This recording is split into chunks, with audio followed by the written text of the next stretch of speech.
अस्सलामुअलैकुम, good morning Pakistan.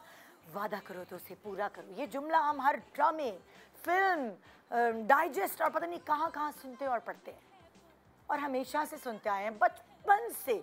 अगर डर होता था अम्मी अब्बू की मार का तो वादा करते थे अगली दफ़ा एग्ज़ाम में अच्छे नंबर लेकर आएंगे। फिर कोशिश पूरी होती थी लेकिन नहीं ला पाते थे तो हमें लगता था अच्छा वादा तो किया है, चलो कोशिश करते हैं उसे निभाने की, मगर कर नहीं पाते थे। अब्बू की डांट से अक्सर ये कहा जाता था कि भाई अगली दफ़ा जल्दी घर आएंगे, प्लीज़ इस दफ़ा माफ़ कर दें। यही कहकर बोल कर जाते थे अपने दोस्तों के साथ और फिर वादा टूट जाता था और हम देर से घर आते थे और फिर तीसरा वादा करते थे अगली दफ़ा वादा माफ़ कर दें इस दफ़ा।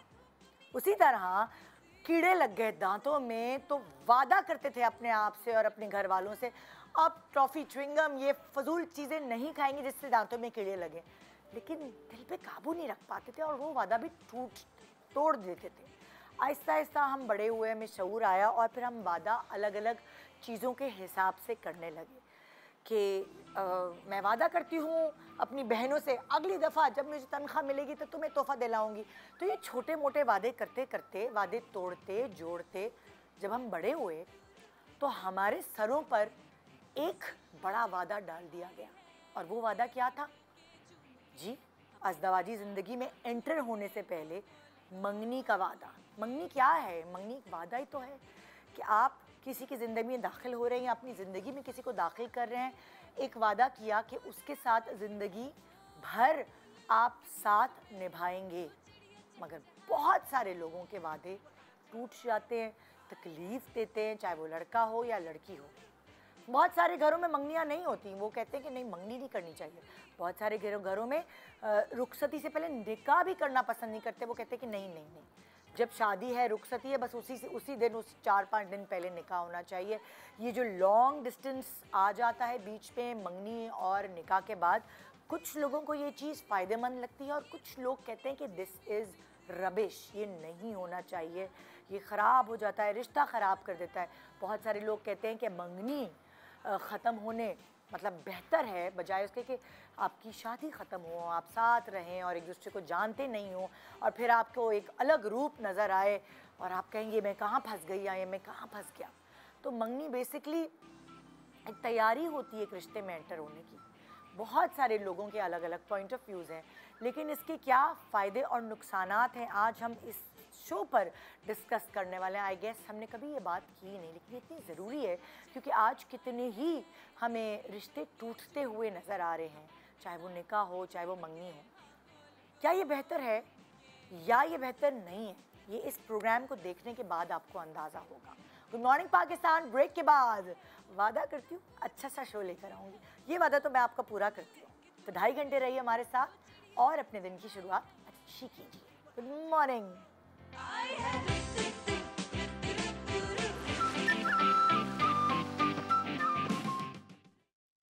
Welcome back. Good morning Pakistan. So आज एक बहुत इंपॉर्टेंट टॉपिक जिस पर एक्चुअली लोग बात करते नहीं और मैं भी शायद पहली दफ़ा अपने शो पे इस बारे में बात कर रही हूँ। क्या मंगनी या निकाह रुखसती से पहले होना चाहिए या नहीं होना चाहिए?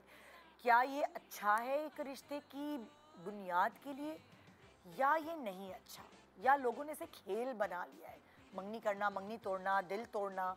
सो आज इस बारे में, इस सीरियस टॉपिक के ऊपर बात करने के लिए ज़रा मुझे सेंसिबल जो सेलिब्रिटी चाहिए होते हैं उसमें सरे फहरिस्त हैं जी हिना बयात। अस्सलाम वालेकुम। वालेकुम अस्सलाम। कैसी हैं आप? अल्हम्दुलिल्लाह ठीक ठाक। आपकी उलझन सुलझन वाली बातों से हम बड़ा फ़ायदा उठा रहे हैं।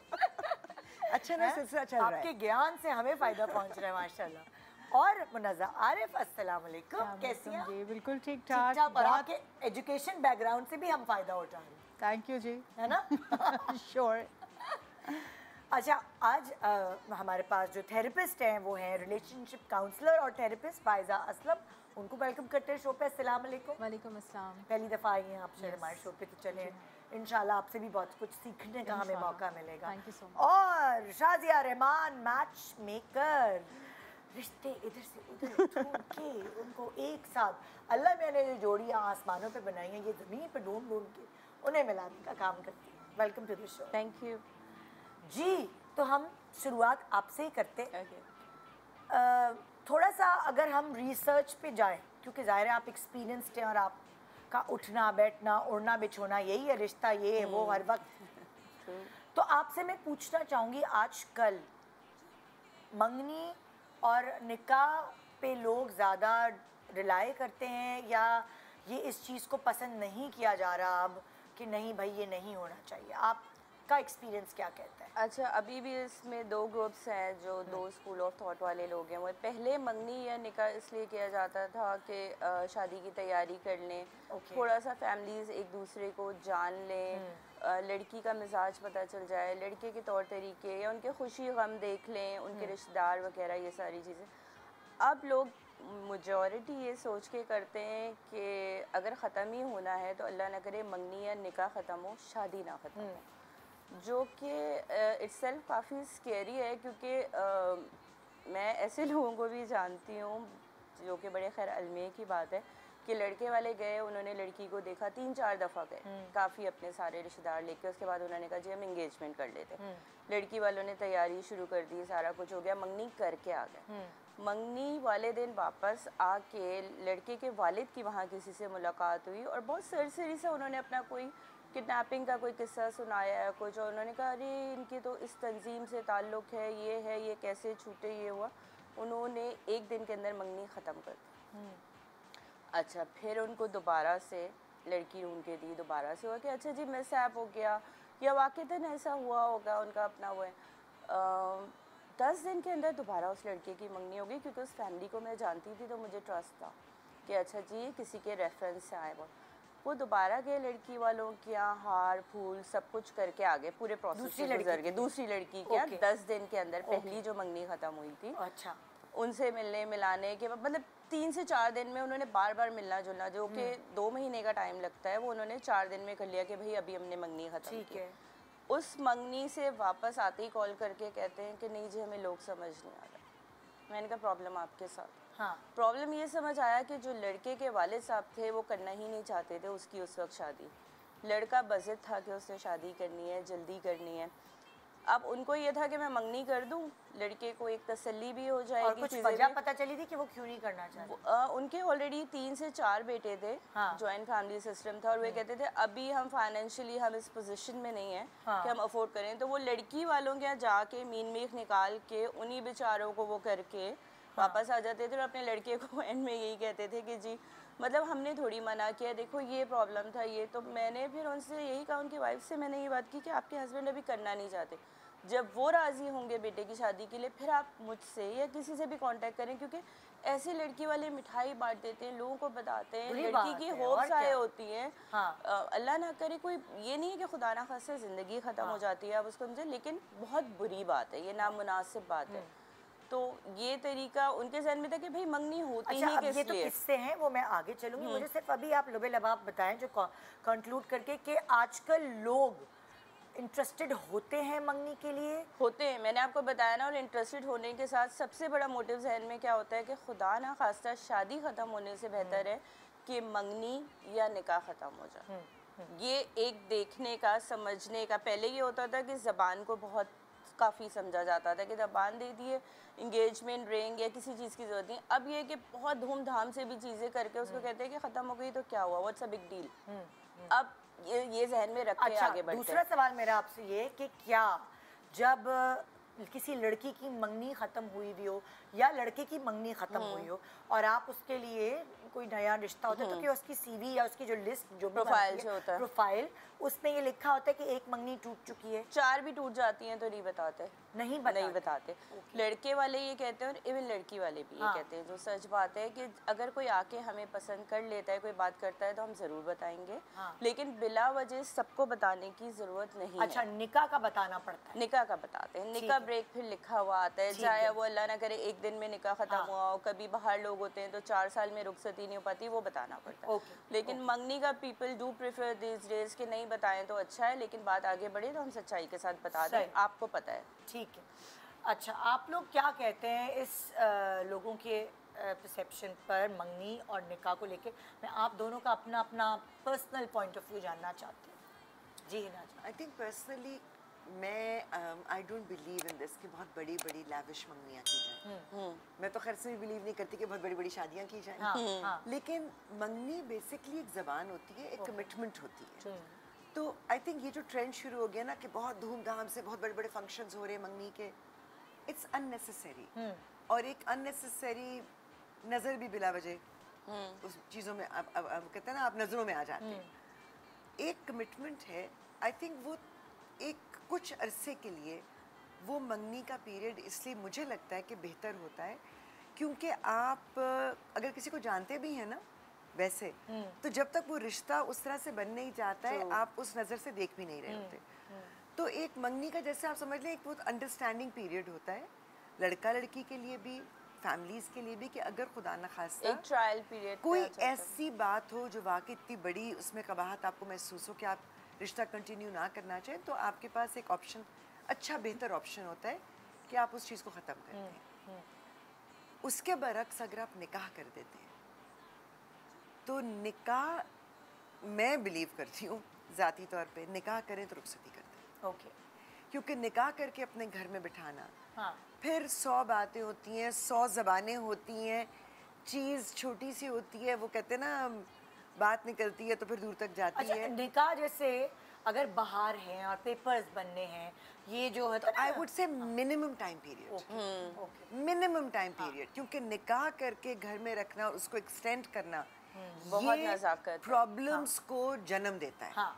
और उसके बाद ये होता है कि जी अगर खुदा ना खास्ता ख़त्म हो गया निकाह, तो फिर ये नहीं है कि जी एक रिश्ता था टूट गया, फिर ये होता है कि तलाक हो गई। हाँ।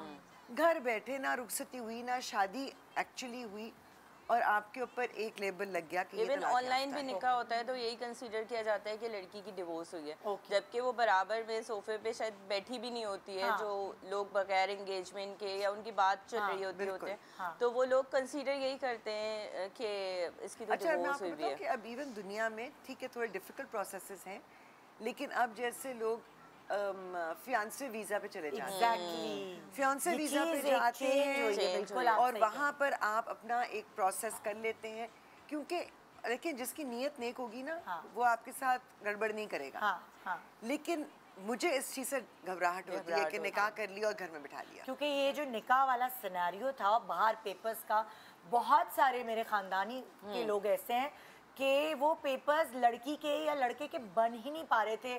3 बच्चे हो गए और वो इतना गैप हो रहा वहीं था, पे लॉन्ग मौजूद डिस्टेंस रहे। रिलेशनशिप। मगर अब लेटेस्ट सिनेरियो जो है मेरी अभी कज़न की, उनको एंगेजमेंट वीज़ा पे लड़का यहाँ से गया है और वहीं सारी शादी हुई है बाहर। तो ये चीज़ें चेंज हुई हैं। आपका क्या परसेप्शन है इस पॉइंट ऑफ व्यू से? Nida, much has been said already और I totally agree with what Hina has said.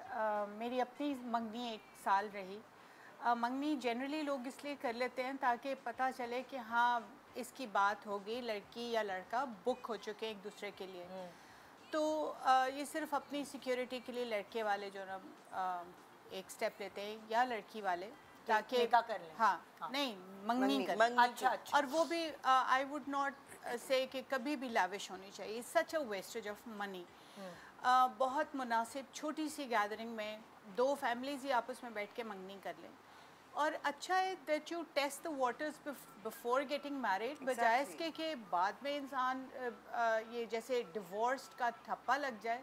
और हम इतने क्लोज माइंडेड सोसाइटी है, बाज़ लोग तो कि उनको पता चल जाए अच्छा तलाक याफ्ता लड़की है, तो उसके लिए आगे के प्रॉस्पेक्ट्स बहुत ख़राब हो जाते हैं। पर्सनली इमोशनली बहुत ट्रॉमेटिक होता है। बहुत ज़्यादा। इवन मंगनियाँ टूटने पे, मेरी छोटी बहन है, उसकी मंगनी अम्मी ने की और उनको बड़ी फ़िक्र थी कि ओ गॉड इसकी जल्दी से हो जाए। सबसे लाडली हमारी सबसे छोटी बहन, मंगनी हुई and we were all very excited.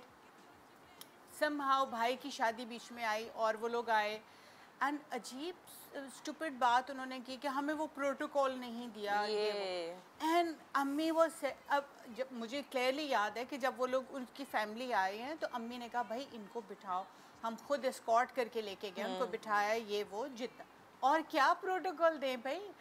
तो अम्मी ने कहा कि भाई, और इतनी लंबी चौड़ी फैमिली थी, सबके जोड़े ये वो, अम्मी ने ठीक ठाक खर्चा किया। बीइंग अ सिंगल पेरेंट, अब्बू की तो मेरी बहुत अर्ली डेथ हो गई थी, तो being a single parent she did a lot. और जब उन्होंने ये नॉनसेंस की तो अम्मी कहने की ये बोझ तो हम नहीं उठाने वाले। कि सारा वक्त इनके प्रोटोकॉल के रोने ख़त्म नहीं हो रहे, वो मंगनी डिज़ोल्व हो गए। अब मुझे याद है कि आमना वाज टोटली टॉर्न अपार्ट, जो जितनी वो डिप्रेस हुई थी और फिर उस फेज से बाहर निकला, सबके लिए बहुत मुश्किल होगा, सब लड़कियों के लिए। तो लेकिन आई फिर थिंक मैं कहूँगी कि अल्लाह ताला ने बेहतरी की कि उनका भी असर रूप आप लोगों के सामने जी आ गया। तो ये बात है किसी वो की कि दुआ मंगनी के थी। टाइम पे चीजें नजर आ और जाती ऐसी हैं। टॉक्सिसिटी आपको नजर आए, वहीं पे आप फैसला कर लें, मत जूं कि अपनी लड़की को मत और ऐसे आगे सोसाइटी बढ़े। प्रेशर भी नहीं लें कि इतने लोगों को हाँ। पता चल गया, इतनी मिठाई। इसीलिए कहते हैं कि 2 खानदानों में बैठ के बस। बुजुर्ग आप कर लें, जितना आप 200-500 लोगों को बताते हैं, मिठाई भेजते हैं, और वो जो स्टेटस का आजकल हमारे यहाँ है कि अच्छा जी ये सारी चीज़ें, उतना ही लोगों की नज़र लगती है, उतने ही लोग आपको जानते हैं। अच्छा, मैं अब आपसे पूछना चाहूँगी, अब हमने 3 अलग अलग लोगों के पॉइंट ऑफ व्यूज़ पूछे, सब यही कह रहे हैं कि निकाह नहीं, मंगनी होनी चाहिए ताकि आप थोड़ा बहुत जान पहचान कर सकें। आपके पास ज़ाहिर है अलग अलग लोग आते होंगे थेरेपी के लिए, आप मुझे बताएं कि लाइक मंगनी टूटने की वजह से या निकाह टूटने की वजह से बहुत सारे लोग जो भी आपके पास आए हैं उनके क्या पॉइंट ऑफ व्यूज़ होते हैं, किस फेज से वो लोग गुजर रहे होते हैं, किस ट्रॉमा से गुजर रहे होते हैं? बेसिकली पहले तो मैं आपको ये बताऊं कि मंगनी या निकाह लोग करते क्यों हैं। थोड़ा सा जोर से बोलें ताकि हमारा पेस मैच कर सके, आवाज़ थोड़ी ओके, आपकी हम तक अब क्या आवाज़ आ जाए। हाँ अच्छा ठीक है। पहले तो मैं ये क्लियर करूं कि मंगनी या निकाह रुखसती से पहले लोग करते क्यों हैं। लोगों का पॉइंट ऑफ व्यू ये होता है कि हम एक दूसरे को जान लें, समझ लें। और जैसे इन्होंने कहा अभी कि ऐसा ना हो कि शादी टूटे, मंगनी टूट जाए या निकाह टूट जाए, इट्स बेटर। अब ये जो सिनारियो होता है ये हो तो जाता है, लेकिन उसके बाद फिर जो डायनामिक्स होते हैं ना वो हर कपल के या हर फैमिली के बहुत डिफरेंट होते हैं। अच्छा, मेरे पास कुछ केसेस ऐसे भी आए कि जैसे मैं एक केस रिलेट करती हूँ यहाँ पर। लड़की और लड़का दोनों के रिलीजियस इंक्लिनेशन थी कि हम एक दूसरे को जानना चाहते हैं, लेकिन विदाउट निकाह हम एक दूसरे के साथ कनेक्शन नहीं बनाएंगे। हम पहले बातचीत करेंगे, निकाह ज़रूरी है, निकाह के बाद हम एक दूसरे के साथ बातचीत करेंगे, थोड़ी डेट्स लगाएंगे और उसके बाद जो है वो फिर हम शादी करेंगे 8 से 10 माह के बाद। ओके। अच्छा, वो लड़की भी कहीं बाहर थी, वो उसको पाकिस्तान आना और ये सारी सिचुएशंस थी। अब निकाह हो गया। अब निकाह के बाद जब लड़की जो कि पाकिस्तान में ही थी, उसको कुछ दिन के बाद बाहर चले जाना था, लड़की को बाहर जाना था, लड़का पाकिस्तान में था। तो उस लड़के ने कुछ इस तरह से उसके साथ फिज़िकल टच और इंटीमेट होने की कोशिश की विदाउट रुखसती। तो ये चीज़ जो है वो उस लड़की के लिए एक ट्रॉमा बन गई, क्योंकि वो उसका ये था कि मैं अपने पेरेंट्स की उनकी एक्सेप्टेंस के बगैर और उनकी परमिशन के बगैर, रुखसती के बगैर मैं ये काम नहीं कर सकती आपके साथ। हाँ। लेकिन वो लड़का वो बाउंड्रीज क्रॉस करता रहा। अच्छा, यहाँ पर एक बात ये भी आती है कि अगर वो निकाह में है और वो एक चीज़ डिमांड कर रहा है तो ही इज़ राइट, बिकॉज वो उसकी बीवी है। बट पॉइंट ये है कि अगर आपने निकाह के बाद 2 लोगों को अलग रखा हुआ है तो ये उन 2 के साथ भी ज्यादती है। तो ये ज्यादती उन 2 के साथ भी आप लोगों को नहीं करनी चाहिए। ठीक है।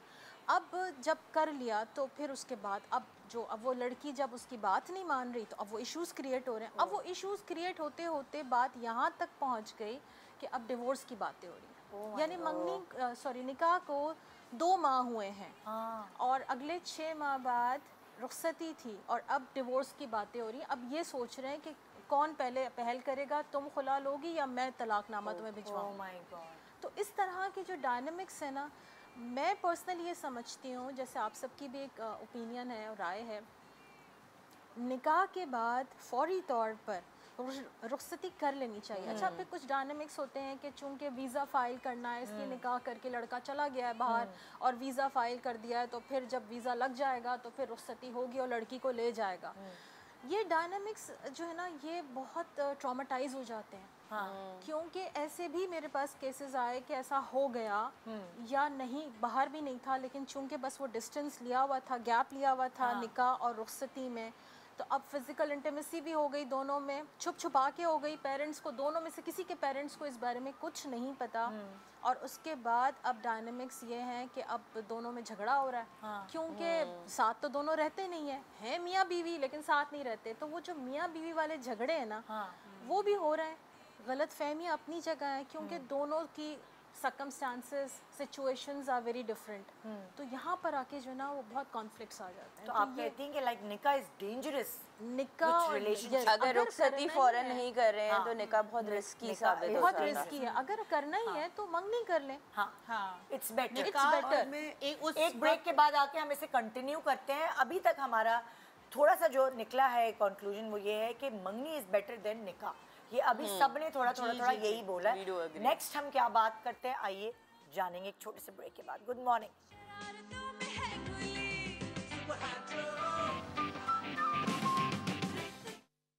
Welcome back. Good morning Pakistan. से हम बात कर रहे हैं, आज के शो का टॉपिक यही है कि क्या मंगनी या निकाह शादी से कुछ अरसे पहले होना चाहिए या नहीं होना चाहिए, ये कितना ट्रॉमेटाइज करता है, क्या ज़रूरी है क्या नहीं.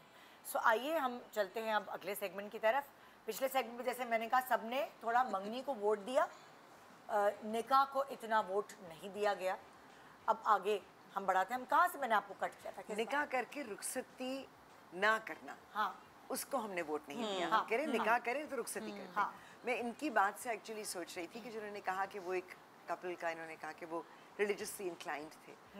तो देखिए रिलीजन को भी शायद हम लोगों ने सही तरह से समझा नहीं और अप्लाई नहीं कर रहे हैं. क्योंकि हमारे दीन में ये चीज़ है कि आप जब निकाह करते हैं तो आप सोच समझ कर, लड़का और लड़की, क्योंकि वो दो फरीक़ैन है ना जिन्होंने वो कॉन्ट्रैक्ट करना है, वो सोच समझ कर अच्छी तरह जांच पड़ताल कर कर फिर अपनी रजामंदी देते हैं. तो ज़ाहिर है उस रजामंदी को देने के लिए थोड़ी बहुत बातचीत भी होती है, थोड़ा मिलना भी होता है. हमारे घर में हम 4 बहनें थीं तो ऐसा कभी नहीं हुआ कि जी तुम वहाँ चले जाओ या वहाँ चले जाओ. लेकिन ठीक है, वो लड़का है, वो घर आया है, वो आप बैठे हैं, आप घर में ही मौजूद हैं, आप दोनों बैठकर बात करें. सब इधर उधर हो गए, आप बात कर लीजिए. लेकिन एक वो आप एक सिक्योर इन्वायरमेंट में हैं. अब ये इस तरह जगह जगह फिरना, अगर आप इतने रिलीजियस हैं तो फिर आपको ये समझ में आना चाहिए कि हर चीज़ की बाउंड्रीज है. बिल्कुल बिल्कुल. निकाह करके अनफॉर्चुनेटली लड़कों को ख़ास तौर पे ये लगता है कि अब उनका हक हो गया है. मगर उस हक के साथ कुछ फ़राइज़ भी हैं जो समझने चाहिए. आपकी रुखसती नहीं हुई, अभी आपका हक मुकम्मल नहीं हुआ, तो फिर ये डिमांड लड़की पे करना या उसको प्रेशराइज करना, ये भी आप अपने दीन को निगेट कर रहे हैं. तो ये कहना कि जी रिलीजियस पॉइंट ऑफ व्यू से निकाह हो गया तो हमारा हक हो गया, नहीं. नहीं. निकाह के बाद जब तक रुखसती नहीं हो जाती है, दुनिया के लिए आप अभी भी एक रिश्ते में हैं मगर वो रिश्ता कंप्लीट नहीं हुआ. एग्जैक्टली. सो आई थिंक ये छोटी छोटी चीज़ें होती हैं, इनको समझना बहुत ज़रूरी है. आप अनफॉर्चुनेटली अब तो मंगनी के बाद भी या उससे पहले भी, हम अभी जैसे ब्रेक में बात कर रहे थे तो मैंने कहा होल्ड दैट थॉट कि हमें इजाज़त ही नहीं थी कि हम अपनी खाला के घर भी जाकर रहें. क्यों? क्योंकि जो रिश्ते आपकी हुर्मत के रिश्तों से बाहर चले जाते हैं वहाँ आप सेफ नहीं होते. और अगर वो हुर्मत के रिश्ते हैं भी, आपके चचा हैं, आपके मामू हैं, उसके बावजूद आप सेफ नहीं, की सिक्योर एनवायरनमेंट नहीं है. और अल्लाह ताला ने वो हुदूद बड़ी क्लियरली डिफाइन की हुई हैं. तो आप वो मौका ही ना दे. वो कहते हैं ना 1 in a trillion चांस, वो भी ना आने दें. आप उस कॉम्प्लिकेशन में पड़े ही ना. तो मिलना अच्छी बात है. बहन भाई किस लिए होते हैं? साथ चले जाते हैं, वो पूरी एक प्लेटून साथ जाती है, लड़का लड़की के. कहीं अगर रेस्टोरेंट में भी जा रहे हैं, कुछ भी जा रहे हैं, उनको वक्त मिल जाता है. और बल्कि बाहर जाने में और घुलने मिलने में और लोगों के साथ इंटरेक्शन होता है. तो एक दूसरे की पर्सनैलिटी समझ में आती है. दूसरा देखिए, अगर मंगनी हुई है तो फोन पे बात तो करते ही है ना. बहुत सारे घरों में इजाजत नहीं होती कि आप मतलब लड़की नहीं जा सकती. बहुत ओपनली आप बात कर रहे हैं. और वो ट्रेन ऑफ थॉट माइंडसेट समझ में आ जाता है. फोन पे बात कम्युनिकेशन है ना बेसिकली की. बेसिकली मुझे तो लगता है कि लोगों ने दीन की रूह भी तो नहीं समझी ना. आप ये कह रहे हैं कि बस आपने चूंकि ये लड़की मेरे निकाह में है तो मेरा हक बनता है कि मैं इससे ये चीज़ डिमांड कर सकूं. जी, ऐसा नहीं होता, ऐसा कहीं नहीं होता. अच्छा, एक मैं पॉइंट ऐड करूंगी कि सोशल मीडिया ने भी अपना बड़ी गेम डाली हुई है बहुत रिश्तों के बुरी. दरमियान. सही. और उससे मिसकंसेप्शंस भी डेवलप होती हैं, जेलसीज डेवलप होती हैं, और अनड्यू एक्सपेक्टेशंस डेवलप हो जाती हैं. Very true. फलां ने ये किया, देखो Very उसके तो मंगेतर ने उसको ये गिफ्ट उसको birthday पे ये दिया. ये किया, बर्थडे पे ये किया. अब वो जो एक बर्डन है ना, हर लड़की समझती है कि अच्छे फला मेरी दोस्त को तो ये मिला, और देखो इसने नहीं किया। तो ये कंपैरिजंस जो आते हैं, ये किसी भी रिश्ते के लिए, भले शादीशुदा हो, गैर शादीशुदा हो, गैर शादीशुदा में तो और भी ज़्यादा ये वॉलेटाइल चीज़ें हो जाती हैं, तो बिल्कुल अवॉइड करना ही चाहिए। मैं तो आपके प्रोग्राम के थ्रू बच्चियों को ये सजेशन दूंगी कि प्लीज़ सिचुएशंस कंपेयर ना करें। और दूसरी बात ये पॉजिटिव साइड सोशल मीडिया की ये है कि आपको फिजिकली मिलने की क्या ज़रूरत है जब आप अब इतनी सारे प्लेटफॉर्म्स हैं, किसी प्लेटफॉर्म के थ्रू आप अदरवाइज बात कर सकते हैं, किसी वीडियो कॉल पे आप मिल लें, बात कर लें, आप वर्चुअल मीटिंग रख लें। एग्जैक्टली ज़रूरी है फिजिकली आपने जाके मिलना है, बाकी देना दिलाना या किसी की केयर उस 100 तरीक़ों से पता चल जाती है। अब लड़कियों में, लड़कों में, बच्चों में आजकल झगड़े किस बात के होते हैं, तुमने उसकी पोस्ट को क्यों लाइक किया, तुमने उसको ब्लॉक कर दिया, वो ऑनलाइन क्यों है, एक्सपेक्टेशंस भी बहुत ज़्यादा होती हैं। अब तो ये मसले हो गए हैं, मतलब यहाँ पे बच्चे जज करते हैं, उसकी प्रोफाइल जाके चेक करेंगे, बकायदा स्क्रीनशॉट्स भेजते हैं मेरे क्लाइंट्स मुझे कि ये बच्ची, आप तो कही थी बहुत सीधी सादी बच्ची, ये देखिए इसके इंस्टा पे इतने फ्रेंड्स हैं, इतने फॉलोअर्स। अरे यार कोई और चीज भी हो सकती है, वो काम भी कर रही होती है, तो वो बेकिंग भी कर रही है, मिसकंसेप्शन है। आप क्या कह रही थी ब्रेक से पहले, जो मैंने कहा था कि आप मैं ये बात कर रही थी कि जिस लड़की को बहुत चाहत के साथ, बहुत उसके साथ फैमिली रिश्ता तय करती है, वो एक अरेंज वो होती है, या कभी लड़के की सजेशन पे एक मिक्स वो बन जाता है, तो कुछ अरसे बाद जब लड़के की अपनी वालदा या बहन या भाभी आके कहती है कि जी हमारे बेटा बात करना चाहता है, पेरेंट्स की उसमें लेके आते हैं ना, नॉलेज में लेके आते हैं, नंबर एक्सचेंज हो जाते हैं। जब कुछ अरसे बाद उस बच्ची का आपके घर आना जाना शुरू हो जाता है और आप कहते हैं अच्छा हमारे रिश्तेदार हैं, आज मेरी बर्थडे, आज ये 3-4 महीने बाद, अगर 8-10 महीने का टाइम पीरियड है शादी में, सबसे पहले उस लड़की का आना जाना लड़के की मदर या बहनों को ही बुरा लगता है। उनको ये पहले लगता वही है फोर्स कर रही पहले होती वही हैं। फोर्स करती हैं, आपको समझाती हैं, थोड़ा सा लिबरल हो जाएं बच्चे, एक दूसरे को समझेंगे कैसे, और उसके बाद फिर वो ये हमारे थ्रू या वो बोलना शुरू करते हैं। भाई हर जगह ही आ जाती है, हमारी अपनी भी प्राइवेसी है, लड़की बहुत चालाक है, हम चाह रहे थे ये ड्रेस लें, लड़की ने कहलवा दिया मैं तो उसी डिज़ाइनर का पहनती हूँ, हमारा बजट आउट हो जाएगा। और लड़का क्या करता है, वो हर बात बताता है ऑब्वियसली कि अम्मी सोच रही है तुम्हारे लिए बड़ा सेट तोड़वा के ये बनवा दें, वो जो घर का भेदी होता है, वो जो घर का भेदी हर बात अच्छा बनने के चक्कर में बता रहा होता है, वो लड़की कहती है मैं तो पुराने डिजाइन की ज्वेलरी नहीं पहनने वाली।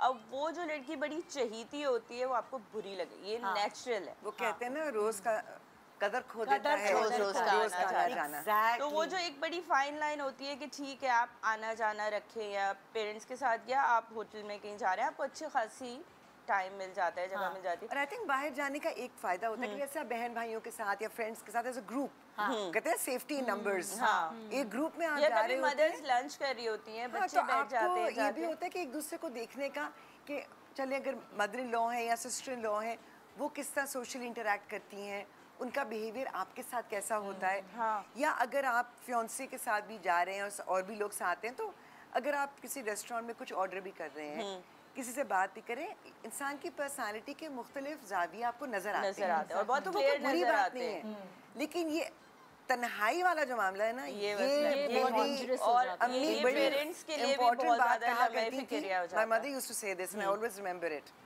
कि जब दो लोग अकेले होते हैं तन्हा होते तो वहाँ हैं। तीसरा शैतान होता है। True. मुझे ये बात अम्मी की इतनी अच्छी तरह जहन में कहते हैं हाँ, ना बस बिल्कुल। हुई हुई थी। वो हमेशा कहती थी कि बेटा आप लोग जाते हैं, आप फ्रेंड्स हैं, आप सभी, लेकिन नेवर अलोन विद एनीबॉडी, क्योंकि जब दो लोग तन्हा होते हैं तीसरा तीसरा शैतान। शैतान होता है। और ये मैंने ऐसा कहते हैं ना गिरा के साथ पक्की बांधी हुई थी कि वो बिल्कुल सही कहती थी। सो ये चीज़ें अगर आप समझ के सेंसिबली हैंडल करें तो बहुत सारे इश्यूज अवॉइड हो जाते हैं। और वैसे भी देखें, ये तो हम अरेंज मैरिजेस की बात करें, अक्सर लव मैरिज में क्या होता है, उसमें हो जाता है जी मंगनी कर दी ताकि लड़का जब स्टैब्लिश हो जाए या लड़की की पढ़ाई खत्म हो जाए। लव मैरिज में ज्यादा डेंजर उसमें हो जाते वो हैं, कोई लड़की पसंद की एक है, एक्सरे जोन में आ जाती है। लड़के वालों की अगर पसंदीदगी शामिल नहीं होती या लड़के के लिए नहीं होती, तो बज़ाहिर तो पेरेंट्स खुशी के लिए कर देते हैं कि ठीक है जी लड़की, लेकिन कहीं ना कहीं उनके जहन में होता है कि ये हर एंगल से अगर परफेक्ट निकलेगा या निकलेगी तो हम इसको आगे वो करेंगे। अब उसमें क्या होता है कि अगर वो तजुर्बा कामयाब नहीं होता तो एंड रिजल्ट होता है कि जी आप आ रहे होते हैं अपनी थेरेपीज करवाने के लिए, आप पूरा ब्रेक हो चुके होते हैं सारी चीज़ें, और अगर आप किसी भी तरह से वो दिल जीतने में कामयाब हो जाए, जो कि मोस्टली आजकल की जनरेशन तो नहीं कोशिश करती, मोस्टली नहीं करती, करती भी है, तो उनको ये होता है कि अच्छा जी हम उनके घर गए थे मंगनी के बाद, ऐसे उन्होंने हमें बहुत वीआईपी ट्रीटमेंट नहीं दिया और बस 2 खाने आगे रख दिए थे। अब तो हम उनके होने वाला दामाद आया था, हम तो अपनी फुप्पी को लेके गए थे, वो उनकी फुप्पिया सास थी, अच्छा जी मंगनी पे हमें अंगूठी दी थी, अब उनको प्लीज़ शाजिया कहिएगा कि कोई अच्छी चीज़ दे, हमें समझाने को दिखाना। वो जो एक सोसाइटी का प्रेशर होता है वो हर लेवल पे होता है, वो मिडिल क्लास से लेके lower middle class, upper middle class. मैंने ऐसी फैमिलीज़ को निदा सुना है जो कहती है कि जी हमने लड़की के लिए इतना जेवर रखा है, बरी में सब कुछ, हमें कोई लालच भी नहीं है, लेकिन क्या लड़की गाड़ी लेके आ रही है? क्या लड़की ये करके आ रही है? जब लंबी मंगनी होती है ना, मैं से कहती मैं उसके फेवर में नहीं हूँ, क्योंकि वो आप चाहे खुद अपने कंफर्ट जोन में भी हो और आप खुश भी हो दूसरे के साथ, दोनों फैमिलीज, मगर 4 लोग जो, और देखिए ये भी चीजें हैं दुनिया में, बिल्कुल है, जो 4 लोग ना खुश होते हैं या जिनके शायद अपने कोई एजेंडाज भी होते हैं, वो लड़की उनको चाहिए होती है, लड़का, and if not even that, वो कोई ऐसी चुपती हुई बात कह देंगे, वो आपके जहन में वो चीजें डालना शुरू कर देते हैं। Exactly, और वो मिसअंडरस्टैंडिंग्स क्रिएट हो जाती हैं कि तुम तो वहाँ गई थी, तुम्हें तो उन्होंने कोई प्रोटोकॉल नहीं दिया, अब चाहे उन बेचारों ने दिया भी हो, हाँ, या कोई ऐसी बात कह दी कि अच्छा ये अंगूठी पहनाई है, बस ये अच्छा चलो नहीं, मतलब वो लोगों की बिला वजह की बातें से, मैं कहती हूँ बड़ी बड़ी मंगनियाँ करने में आप नजरों में आते हैं और बिला वजह लोगों की जबानें खुलती हैं। तो आप एक कमिटमेंट को थोड़ा महदूद रखें, कमिटमेंट रखें, जबान की भी कोई वैल्यू है, और फिर उस चीज को लंबा न खींचें। मसला ये भी तो एक आ गया ना, जबान की वैल्यू नहीं रही, उसको समझना जरूरी है, उसको समझना बहुत जरूरी है। लोगों के अब मोरल्स हैं, लोग एक दूसरे पे भरोसा करते हुए कितना अब घबराते हैं। आप देखें ना, वो घबराहट कुछ गलत भी नहीं है। अच्छा, अब मैं चाहूंगी कि लाइक हमने जनरल अभी हमने बात की, मगर यहाँ कुछ लोग ऐसे हैं जिनकी मंगनियाँ या निकाह में जो प्रॉब्लम्स फेस की उन्होंने, वो शेयर करेंगे, फिर हम उसके ऊपर तबसरा कर सकेंगे। हमना हमारे साथ, अस्सलाम वालेकुम हमना। अस्सलाम वालेकुम। जी हमना, ना मेरी जो है ना, हम माशाल्लाह से 6 बहनें और एक भाई हमारे वालिद के बाद हमारे भाई ने हमारे बाप की तरह बिल्कुल रखा है, हर चीज़, शादियाँ वगैरह, पढ़ाई।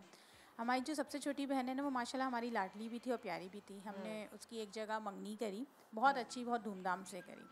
अच्छा, मेरे जो भाई हैं उनका ना कार्स का काम है, शोरूम है, नई पुरानी गाड़ियाँ उनके पास आती रहती हैं, तो वो अक्सर अपने किसी काम के लिए भी कोई भी गाड़ी यूज़ कर लेते हैं, अच्छी बड़ी होती हैं, मॉडल्स वगैरह की, नई भी होती हैं। तो इसी सिलसिले में मेरी बहन के जो मंगनी की जहाँ पे उनके आना जाना भी हुआ, तो इसी तरह की 2-4 दफ़ा जो है ना डिफरेंट गाड़ियों में आना जाना हुआ। तो इससे उनके ससुराल वालों पे ये कॉन्सेप्ट हो गया कि हम बहुत पैसे वाले और बहुत जैसे हाई फाई टाइप के लोग हैं।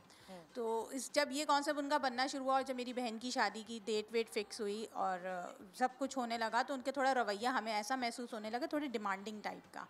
बहरहाल हमने इसको इतना ज़्यादा नोटिस नहीं किया, शादी के काट वाट बढ़ गए, 1 हफ़्ता रह गया तो उनकी फ़ैमिली की हमारी एक मीटिंग हुई, तो उसमें उनकी फ़ैमिली ने एक अजीब सी बात करी। उन्होंने बातों बातों में कहा कि अच्छा अब आप ये बताएं कि आप अपनी बेटी को क्या क्या देंगे, और आप अपनी बेटी को ही देंगे, वही इस्तेमाल करेगी, सब उसी का है, लेकिन हमने आपकी सहूलत के लिए ना एक ये लिस्ट बना दी है, आप ये देख लीजिए, इसके हिसाब से ही दे दीजिएगा ताकि आपके पैसे भी वेस्ट ना हो। अब जब भाई ने वो लिस्ट देखी तो वो तो परेशान हो गए। उसमें डबल डोर फ्रिज और एसी और 2-3 कमरों का जो जितना मतलब उनका स्पेस था उन्होंने सब खाली कर दिया था कि उसका फर्नीचर, लाइक उसमें ड्राइंग रूम भी, डाइनिंग भी, वो सब। अब ज़ाहिर है भाई हमारे एक ही हैं, उनके ऊपर और जिम्मेदारियाँ भी थीं और हमको इतने हाई फाई तो नहीं हैं, वो तो गाड़ियों से एक इम्प्रेशन बन गया था। तो मेरे भाई बहुत परेशान हो गए। अब उस टाइम पे क्या करते, क्योंकि शादी में 1 हफ़्ता रह गया था, कार्ड भी डिस्ट्रीब्यूट हो गए थे। फिर सब बड़ों को बैठा के उन्होंने अपनी फैमिली के हमने डिस्कस किया, सब किया, तो सब बड़ों ने यही मशवरा दिया कि देखो अभी अगर बात यहीं ख़त्म कर दो तो वो ज़्यादा मुनासिब है, क्योंकि अगर वो इस तरह के लोग हैं कि अभी से लालच कर रहे हैं, डिमांड कर रहे हैं, तो शादी होने के बाद तो फिर वो और परेशान करेंगे। फिर बच्ची अभी अपने घर में है, जब उनके घर चली जाएगी तो समझे आप अपने हाथ से एक उनको दे देंगे पॉइंट के, अब तो आपको कटवा लिए, हाँ करना ही पड़ेगा। अब शादी में 1 हफ़्ता रह गया था, समझ नहीं आ रही थी करें क्या, सब में कार्ड भी डिस्ट्रीब्यूट हो गए थे। खैर बहरहाल हमने एक बहाना वाना किया कि लड़के का एक्सीडेंट हो गया है और वो बहुत ज़्यादा डिसेबल हो गया है और शादी नहीं कंटिन्यू कर सकते, ये बोल के हमने रिश्ता ख़त्म किया। लेकिन ये कि मेरी बहन बहुत ज़्यादा डिप्रेस हो गई थी, वो मेंटली डिसेबल था पूरा ख़ानदान।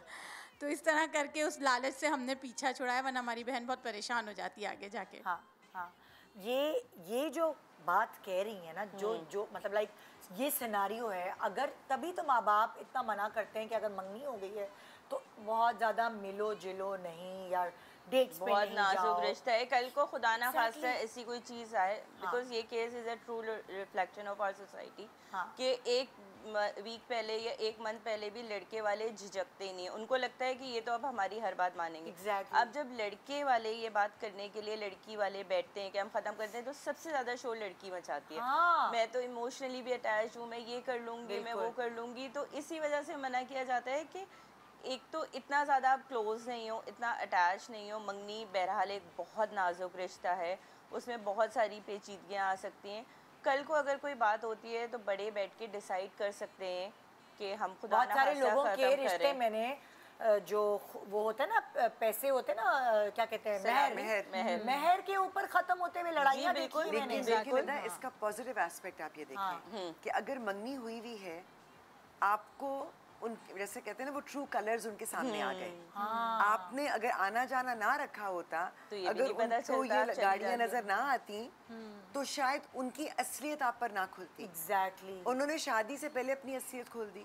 आपके पास मौका है कि आप उस चीज से पीछे हट गए, क्योंकि कुछ लोग शादी के बाद शादी हो जाती लोग और wait फिर कर वो रहे प्रेशर होते हैं। आता या निकाह हुआ हुआ होता और वो प्रेशर आता। मैं ज़ाती तौर पे जानती हूँ किसी को कि जिनका मतलब वो कहते हैं ना कि मुंह देखी मक्खी आप नहीं निगलते हैं, नहीं निगलते। लेकिन क्योंकि निकाह हुआ हुआ था और वालदा जो थी उनकी ऑलरेडी मतलब 4 बेटियां थीं, शौहर की बहुत पहले डेथ हो गई थी, वो उस प्रेशर में उन्होंने कहा कि नहीं मैं निकाह नहीं तोड़ सकती, मेरी ये पहली बच्ची की शादी है, मैं निकाह नहीं तोड़ और फिर मेरी सकती। सारी बच्चियों पे असर पड़ेगा, मतलब लेकिन उसका क्या हुआ?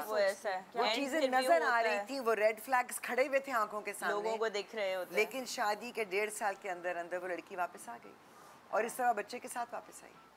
पता है यहाँ पे ना इस वक्त माँ बाप की जहानत काम आती है जब आप अपनी बेटी का स्पेशली रिश्ता करते हैं। और तवक्कल, दूसरे एग्जैक्ट, वो तो डरना है नहीं चाहिए कि चीज गलत है तो उस पे ना खड़े हो। अब स्टैंड ले सकते। माँ बाप की ऑब्जर्वेशन बहुत ज़्यादा काम आती है। कभी कभार मैंने माँओं को देखा है बहुत सबमिसिव और बहुत सीधी सादी होती, उनके सीधे सादे होने का नुकसान उनके बच्चों को भुगतना पड़ता है। नहीं और सिर्फ सीधे साधे नहीं, ऐसा लगता है कि अपॉलॉजी में जी रही हैं। हाँ, हर वक्त माफिया ही मांगती हैं। जब वाला oppressed एक वो रहती होता है ना, जब Exactly. ओप्रेस्ड एक बंदी ग्रो करेगी और एक माँ बनेगी, वो डरी हुई रहती है हर सहमी चीज हुई से। रहती ओ माय है। गॉड, सोसाइटी लोग क्या कहेंगे, ये क्या, क्योंकि माँ ऐसी होती है तो उसका भुगतना बच्चियों बच्चियों को को पड़ता है, बिल्कुल। बेटियों को पड़ता है। इसलिए सारी माएँ जो बहुत पूरी जिंदगी सप्रेस रही हैं, खुदारा किसी तरह जब बच्चियाँ बड़ी हो जाएं अपने अंदर वो स्ट्रेंथ पैदा करें कि अब आपने तो गुजार ली सारी जिंदगी जैसे तैसे सप्रेस होके,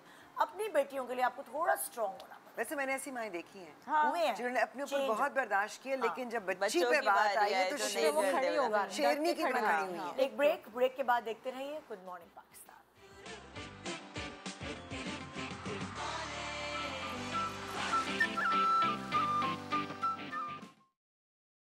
welcome back, good morning Pakistan. आज का टॉपिक मंगनी, निकाह, रुखसती से पहले होना चाहिए नहीं होना चाहिए, सबके अलग अलग पॉइंट ऑफ व्यूज़।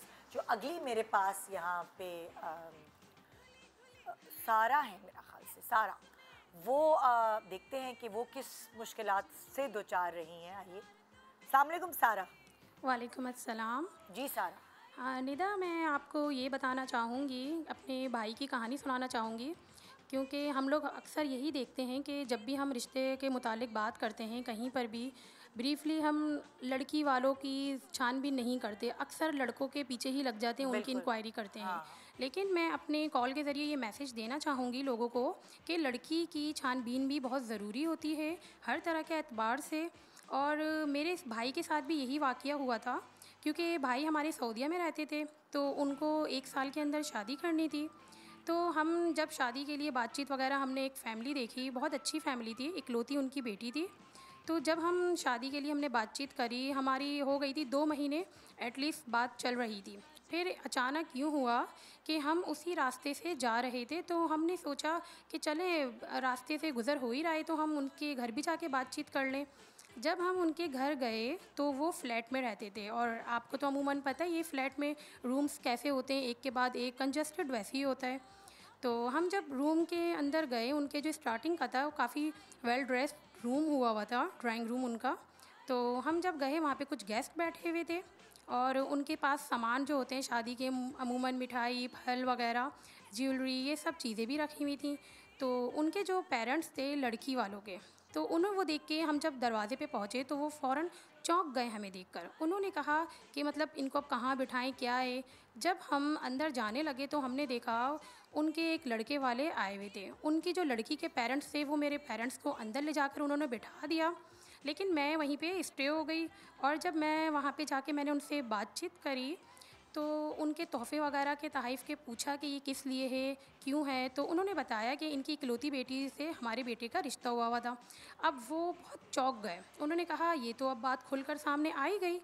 तो जब मैंने उनसे ब्रीफली बात करी कि देखें ये तो हमारे उससे रिश्ता लगा हुआ है, तो उन्होंने कहा कि नहीं ये तो हमारी लगी हुई है। इस तकरार, बहस व तकरार में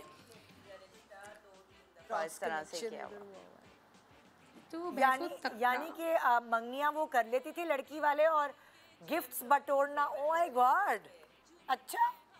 जी जी, बिल्कुल बिल्कुल यही कहानी हुई थी।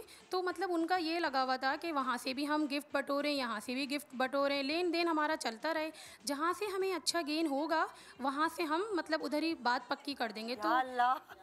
तो हम लोग ने, जी बिल्कुल, तो हम लोगों ने वहीं पे इस रिश्ते को ख़त्म करा। और लोगों को मैं यही बताना चाहूँगी कि लड़की के जहन करते वक्त ये भी हमें रिश्ता करते वक्त ये जहन में रखना चाहिए बात को कि कहीं आया उसकी दूसरी जगह तो इंगेज नहीं हुई हुई।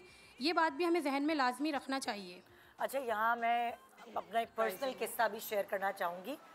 ये अब नाम तो नहीं ले सकती, पता ही चल जाएगा, लेकिन मेरे रिलेटिव का एक दोस्त था, उसकी खुद की फैमिली कराची में नहीं होती थी, वो कहीं और होती। अच्छा, वो अच्छी पोस्ट पे था और वो जो मतलब लाइक होता है ना, जो दामाद के लिए लोग ख्वाब देखते हैं कि अच्छा जी हाँ, डॉक्टर था, मैं इसलिए बता रही हूँ, चलो डॉक्टर तक बता रही हूँ। वो क्या करता था, क्योंकि कराची में उसका खुद का घर नहीं था, तो वो ना अलग अलग जगहों पे रिश्ते के लिए जाता था। और जिनके घर में भी वो जाता था उनको अम्मी बना लेता था, अम्मी अम्मी अम्मी अम्मी इस तरह करके अम्मी अम्मी में घुस गया। नाश्ता कहीं हो रहा है, दोपहर का खाना कहीं हो रहा है, फिर थोड़े महीने बाद ख़त्म की वहाँ से बात, फिर नेक्स्ट, फिर एक अच्छा 6 महीने का वो चला गया। हाँ। और जो मेरे रिलेटिव हैं उनको ये बात बुरी लगने लगी, क्योंकि रिश्तों के लिए वो साथ जाते थे और उनकी ऑब्जर्वेशन शुरू हो गई। तो उन्होंने कहा यार ये तो बहुत बुरी चीज़ है, आप किसी लड़की के घर में जाते हैं, आप इतनी अपनाइयत से उनके पेरेंट्स को, उनके भाई बहनों को आप इतना अम्मी अम्मी अम्मी कहना शुरू कर देते हैं, तो वो इमोशनली वो हो जाते हैं, कनेक्ट हो जाते हैं। तो वो आपको खाने पका के दे रहे हैं, बेटा तुम अकेले रहते हो, ये लो लंच बॉक्स भी ले लो।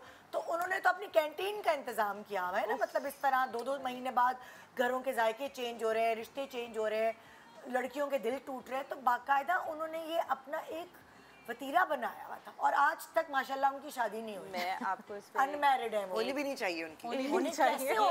निदा, ये तो आप, मैं ये नहीं कह रही कि ये कोई छोटी चीज़ है, इस पर शुक्र अदा करें, ये बात खाने पीने तक महदूद थी। मेरे पास एक क्लाइंट था, मेरे ऑफिस आता था, वो लड़का डिवोर्स था एंड ही वाज मेमन, और बहुत यंग एज में ही वाज डिवोर्स, लाइक 28 पे, और उसका बहुत सेटल्ड बिजनेस था और बहुत ही कोई मशहूर जगह पे रहता था। उसके वालिद साहब शादी किया और उन्होंने कहा कि जी जिस लड़की से डिवोर्स हुई है उसके पेरेंट्स की ट्रैवल एजेंसी थी, तो उस लड़की को ट्रैवलिंग का बहुत शौक़ था। तो जो पेरेंट्स थे उन्होंने ख़ुद कहा कि तुम इसको डिवोर्स कर दो, ये तुम्हारे साथ नहीं रहना चाहती और ये तुम्हारे हक़ में बेहतर है, हम खुद कह रहे हैं तुम बहुत अच्छे लड़के हो।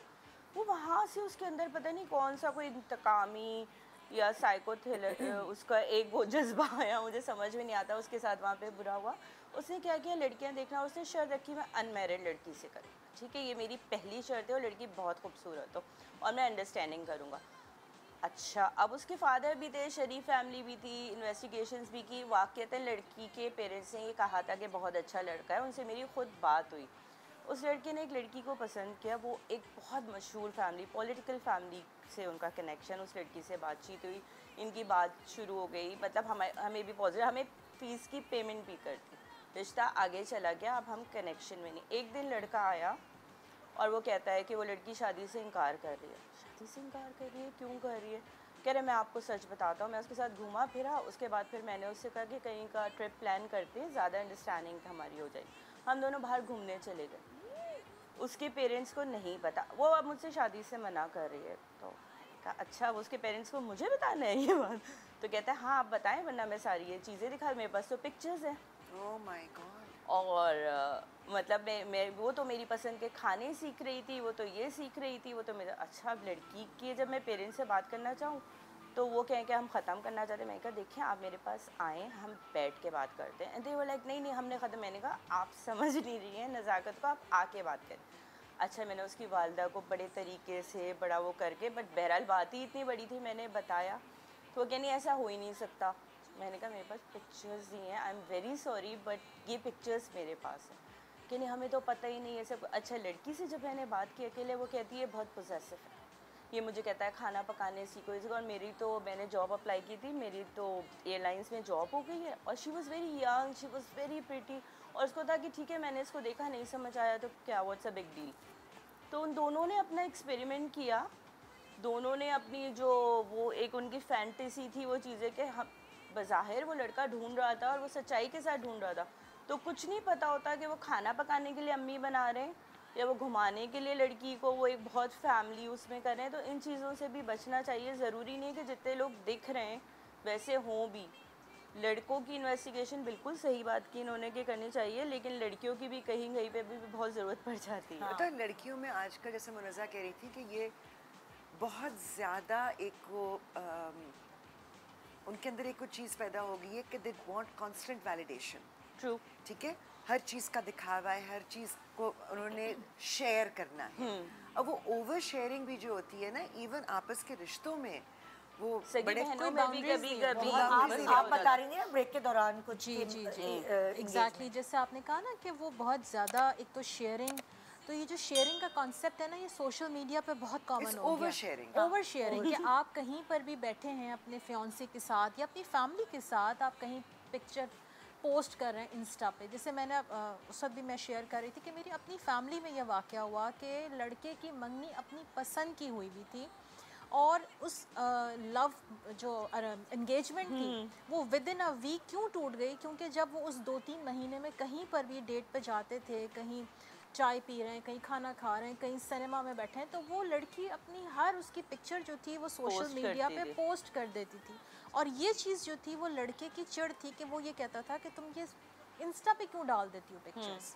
और मतलब मुझे जो समझ में आया था ना, उनका दोनों का जो एक था जो माइंडसेट था, लड़की बहुत इमेच्योर थी और वो वैलिडेशन के लिए कि मेरी मंगनी हो गई है, मैं यहाँ बैठी हूँ, मेरा फियांसे मुझे यहाँ खाने पे लेके गया। और लड़का जो था वो थोड़ा सा मैच्योर माइंडसेट का था। तो इसकी वजह से वो मंगनी जो है उसने विद इन अ वीक तोड़ दी कि मैं एक ऐसी इमेच्योर लड़की के साथ अपनी ज़िंदगी नहीं गुजार सकता जिसको मुस्तकिल वैलिडेशन की ज़रूरत है। अब लड़के ये सोचते हैं ना कि हम कहीं बिज़ी हैं, हम कहीं बिजनेस में बिज़ी हैं, तो हम हर वक्त लड़की को वैलिडेट ही करते रहेंगे कि तुम ऐसी लग रही हो। आप ऑनलाइन देख रहे हैं तो वही होता है कि आप मुझे रिप्लाई नहीं कर रहे, आप ऑनलाइन थे, मुझे रिप्लाई नहीं। भी हर इंसान के लिए किसी हद तक ज़रूरी होती है, क्योंकि जितना ज़्यादा आप शेयर करते हैं। अब एक और प्रॉब्लम जो मैंने देखा कि मंगनियों के दौरान हो जाती है। ठीक है, आपको मौका मिल रहा है लड़का लड़की को मिलने का, अगर पहले से नहीं भी जानते तो फिर मौका मिल रहा है। अपने घर की हर बात एक दूसरे को बताने की नहीं होती। बिल्कुल। कुछ अपनी फैमिली का पर्दा रखते हैं, कुछ दूसरे की फैमिली का पर्दा रखते हैं। बिल्कुल झिझक होती वो भी है। जो ओवर शेयरिंग होती है ना, उसमें बाद में वो बात ताना बन के लगती है। तुम तो खुद बता रही थी कि तुम्हारी बहन ने तुम्हें ये कहा था, तुम तो खुद कह रही थी कि तुम्हारी भाभी तुम्हें ये कहा था। मंगनी या निकाह के बाद लड़का लड़की ये गलती करते हैं, अपनी फैमिली पर पर्दा रखना चाहिए। लेकिन निदा इसमें देखिए सिर्फ मंगनी के बाद नहीं, शादी के बाद भी को एक शादी के बाद रखना चाहिए। शादी के बाद तो पर्दा रखते हैं, शादी के बाद समझ आ जाती है कि ये बहुत से लोगों को तब भी अकल नहीं आती। मगर मंगनी और निकाह के बाद इतने लड़का लड़की जज्बाती होते हैं कि लड़का अपनी अम्मी बहन भाई सबकी बातें, अब्बू की बातें बीवी को बता रहे, मतलब लाइक जो भी मंगेतर है और वही लड़की भी यही कर मंगेतर यही कर रही है, अम्मी की अब्बू की लड़ाइयां, बहनोई बहन की लड़ाइयां, वो समझते हैं कि हमारी मंगनी हो गई है, हम एक यूनिट बन गए। अभी आप एक यूनिट बने नहीं होते। देखिए शादी के बाद जब आप एक्चुअली घर में रह रहे होते हैं, फिर बल्कि कम्युनिकेट करना कई दफा जरूरी होता है कि कोई मसले हो कुछ आप मिलकर सॉल्व करते हैं। अभी आप एक रिश्ते में बंधे भी नहीं है, वो कच्चा सा एक रिश्ता है, उसमें आपने वो ओवर शेयरिंग कर दी और उसमें गिरा पड़ती जा रही है, वो सब जमा हो रहा है उलझ जाता है। इसके लिए लड़कों को बहुत ज्यादा समझदार होने की जरूरत है। इवन इकट्ठे रहते हुए भी हर बात बीवी को बतानी जरूरी नहीं है। लड़की को बहुत समझदार होने की जरूरत है। बॉय हैज टू बी, मैं खुद 2 लड़कों की माँ हूँ, तो आई कैन से कि they have to be the buffer between their wife and his parents. तो वो जो है ना थोड़ी सी वाइब्रेशंस इधर कंट्रोल करे, कुछ उधर की वाइब्रेशंस। अगर आप सब कुछ ऐसे ट्रांसपेरेंट रखते हैं तो मसले बहुत गंभीर हो जाते हैं। और एक और चीज़ जो मैंने नोट किया, सोशल मीडिया का एक और डर्टी इम्पैक्ट ऑन रिलेशनशिप्स जो मुझे फील होता है कि आप देखिए बच्चे, अब हमारे आजकल की जनरेशन की मैं बात कर रही हूँ, हर चीज़ इतनी कस्टमाइज्ड है, हर कोई इतना पर्सनलाइज्ड चॉइसेस रखता है कि इसने तो कप सॉसर में चाय पी, मैं तो मग में पीती हूँ। मतलब ये भी एक डिफरेंस का रीज़न है। Not at all. मुझे याद, देखिए शादी के बाद नंबर 1 कोई भी फैमिली, कोई भी लड़का शादी से पहले कुछ और तरह का दिखता है। जब आप day to day life pattern में आते हैं तो रगड़ तो लगती है, ठीक है, फ्रिक्शन आती है, डिफरेंसेस महसूस होते। शादी से तो पहले ये था, अब ये है, पहले यूं था, कुछ अब नहीं तो आपका लाइट और रिमोट पे इसी के होता है कि जी मैं कम उसमें सोती हूँ, मैं डिम लाइट में ये तो यूनिवर्सल फैक्ट्स हैं। लेकिन कहने का मेरा ये मकसद है कि बच्चे बच्चियाँ जो इस वक्त प्रोग्राम देख रहे हैं, ये जो पेरेंट्स, शादी से पहले और बाद में डिफरेंसेस आएंगे। मुझे याद है मेरी हालांकि अरेंज्ड मैरिज थी, और मैं जैसे बच्चियाँ घर जाती हैं मैके तो 100 चिड़चिड़ चू चू चाचा। मैं भी जब गई तो ये यूं होता लेकिन उन्होंने गीजर नहीं चलाया, मुझे ठंड लगती है, उन्होंने कहा अभी तो गर्मी है, ऐसे, ठीक है, ऐसे फजूल की बकबक करी थी मैं। तो मेरे दादा was a very sensible man, तो वो मुस्कुराए, कहने लगे देखो तुम्हारा मियाँ बुरे काम नहीं करता, कोई जुआ नहीं खेलता, दोस्तों के साथ नहीं घूमता घामता, ये नहीं करता, ये करता है। मैं कहा नहीं। तो कहते हैं फिर ये तो छोटी छोटी चीज़ें हैं। अब तुम देखो ना, then he started counting on his strengths कि ये देखो ये शरीफ लोग हैं, पढ़ा लिखा लड़का है, इतना केयरिंग है, फलाना ढींगा। मैं शर्मिंदा हो गई। तो पेरेंट्स को बहुत सेंसिबली गेज करना चाहिए कि ये इनिशियल प्रॉब्लम्स आती हैं। हाँ, अगर लड़का लड़की पे हाथ उठाता है, अब्यूज़ करता है, दैट्स द पॉइंट जहाँ पेरेंट्स को स्टैंड नहीं लेना चाहिए, स्टैंड लेना चाहिए। आई वाज न्यूली मैरिड, तो मैं हो जाती ना लड़ाई मियाँ बीवी की भी होती है, हमारी दोस्ती भी थी। तो मैं अम्मी के घर एक दिन गई तो मुंह मेरा थोड़ा सूजा हुआ था, तो अम्मी ने कुछ नहीं मुझे कहा। तो शाम को जब मैं आने लगी तो मुझे कहने लगी कि आइंदा ये शक्ल लेकर मेरे पास मत आना। मुझे तो ऐसा लगा कि अम्मी ने तो अबैंडन कर दिया मुझे एक लम्हे में। बिल्कुल। तो फिर उन्हें हंस के मुझे कहने लगी इसलिए क्योंकि घरों में छोटी छोटी बातें होती हैं, पर्सनैलिटी क्लैशेस होते हैं, लेकिन मुझे ये मत दिखाओ क्योंकि तुम दोनों कल शाम तक ठीक हो जाओगे, लेकिन मैं नहीं भुला पाऊंगी कि मेरी बेटी को इससे तकलीफ दी थी। ये ऑन द अदर हैंड तुम्हें हमने इतनी समझ दे दी है कि तुम्हें पता होना चाहिए कि ये बातें अम्मी अब्बू से शेयर करने वाली नहीं है। हाँ, कोई बहुत बड़ी बात हो तो मेरे माँ बाप हैं। अच्छा, मेरी अम्मी की टेक्नोलॉजी अलग है। आप दोनों ने जो बताया उससे तीसरी अलग थी, वो अलग तरीके से ट्रीट करती थी। मेरी जब नई नई शादी हुई और मैंने इसी तरह की कोई पेटी इश्यूज जाके डिस्कस किए, तो मेरी अम्मी इतनी समझदार थी, उनको पता है हमारी प्यार की शादी थी, लव मैरिज थी। हाँ। छोड़ दो, हाँ छोड़ दो, तो फौरन जज्बाती हो जाएगी। मैं कहती थी यार, मैंने तो बोला कि वो उसकी बात हुई गर्म और ठंडे पानी की और ऐसी की बात हुई, एंड पे आ गई अम्मी। तो ऐसे तो मैंने ना आहिस्ता आहिस्ता अम्मी से बात ही करना छोड़ दी, क्योंकि अम्मी की एक्सट्रीम पे। और मेरी अम्मी और मेरे हस्बैंड का रिलेशनशिप एज इन लॉज इतना अच्छा रहा, क्योंकि मैंने अपनी अम्मी से शेयर करना छोड़ दी कि ये तो मुझसे ऐसे, मतलब ये मुझे हवा ही नहीं देती, उस चिंगारी को हवा ही नहीं देती। ये तो चिंगारियां ही बंद कर देती और वो हमदर्दी भी नहीं करती ना कि लाडो वाली बली बेटी है ये वो। नहीं अच्छा बेटा, नहीं हमारा यहाँ तक निदा को पता है मेरी अम्मी और मेरे मियाँ का वो रिलेशनशिप था कि मैं कभी कहती हेलो आप दोनों मेरी बुराइयां करें, मैं कमरे में बैठी हुई हूँ, मैं सुन रही हूँ। और मैं कहती हूँ मतलब ये इन्होंने मुझे कैसे मेरी साइकी से खेला, वो आपकी साइकी से हाँ, ये तो करेगी how to treat it. Yes, हर बच्ची, हर माँ सबका दिमाग अलग होता है। सो सब पर वो फार्मूला जो इन पे लगा मुझ पे लगा नहीं चल सकता। माँ को या बाप को अपनी बच्चों के बारे में, बेटा या बेटी के बारे में पता होना चाहिए और उनसे उसी तरह खेलना चाहिए। क्योंकि जब भी अगर छोटी उम्र में शादी होती है उस वक्त हर कोई मैच्योर नहीं होता। उस पर टाइम लगता है रिलेशनशिप बिल्ड होने में, आहिस्ता आहिस्ता। अब मेरी शादी को 23 साल हो गए, मैं अपने आप को 23 साल पहले देखती हूँ और अब देखती हूँ तो बहुत डिफरेंस आया है, बहुत चेंज आया है मेरे मियाँ में भी। जिन बातों में आप दिनों अपने आप को जलाते हैं वो आप ऐसे हंस के कहते हैं कि कौन सी हंसी आती है अब हंसी आती बातों पे, इतना दिल जलाते हैं इस बात पे। जी छोटे सा ब्रेक के बाद देखते रहिए गुड मॉर्निंग पाकिस्तान।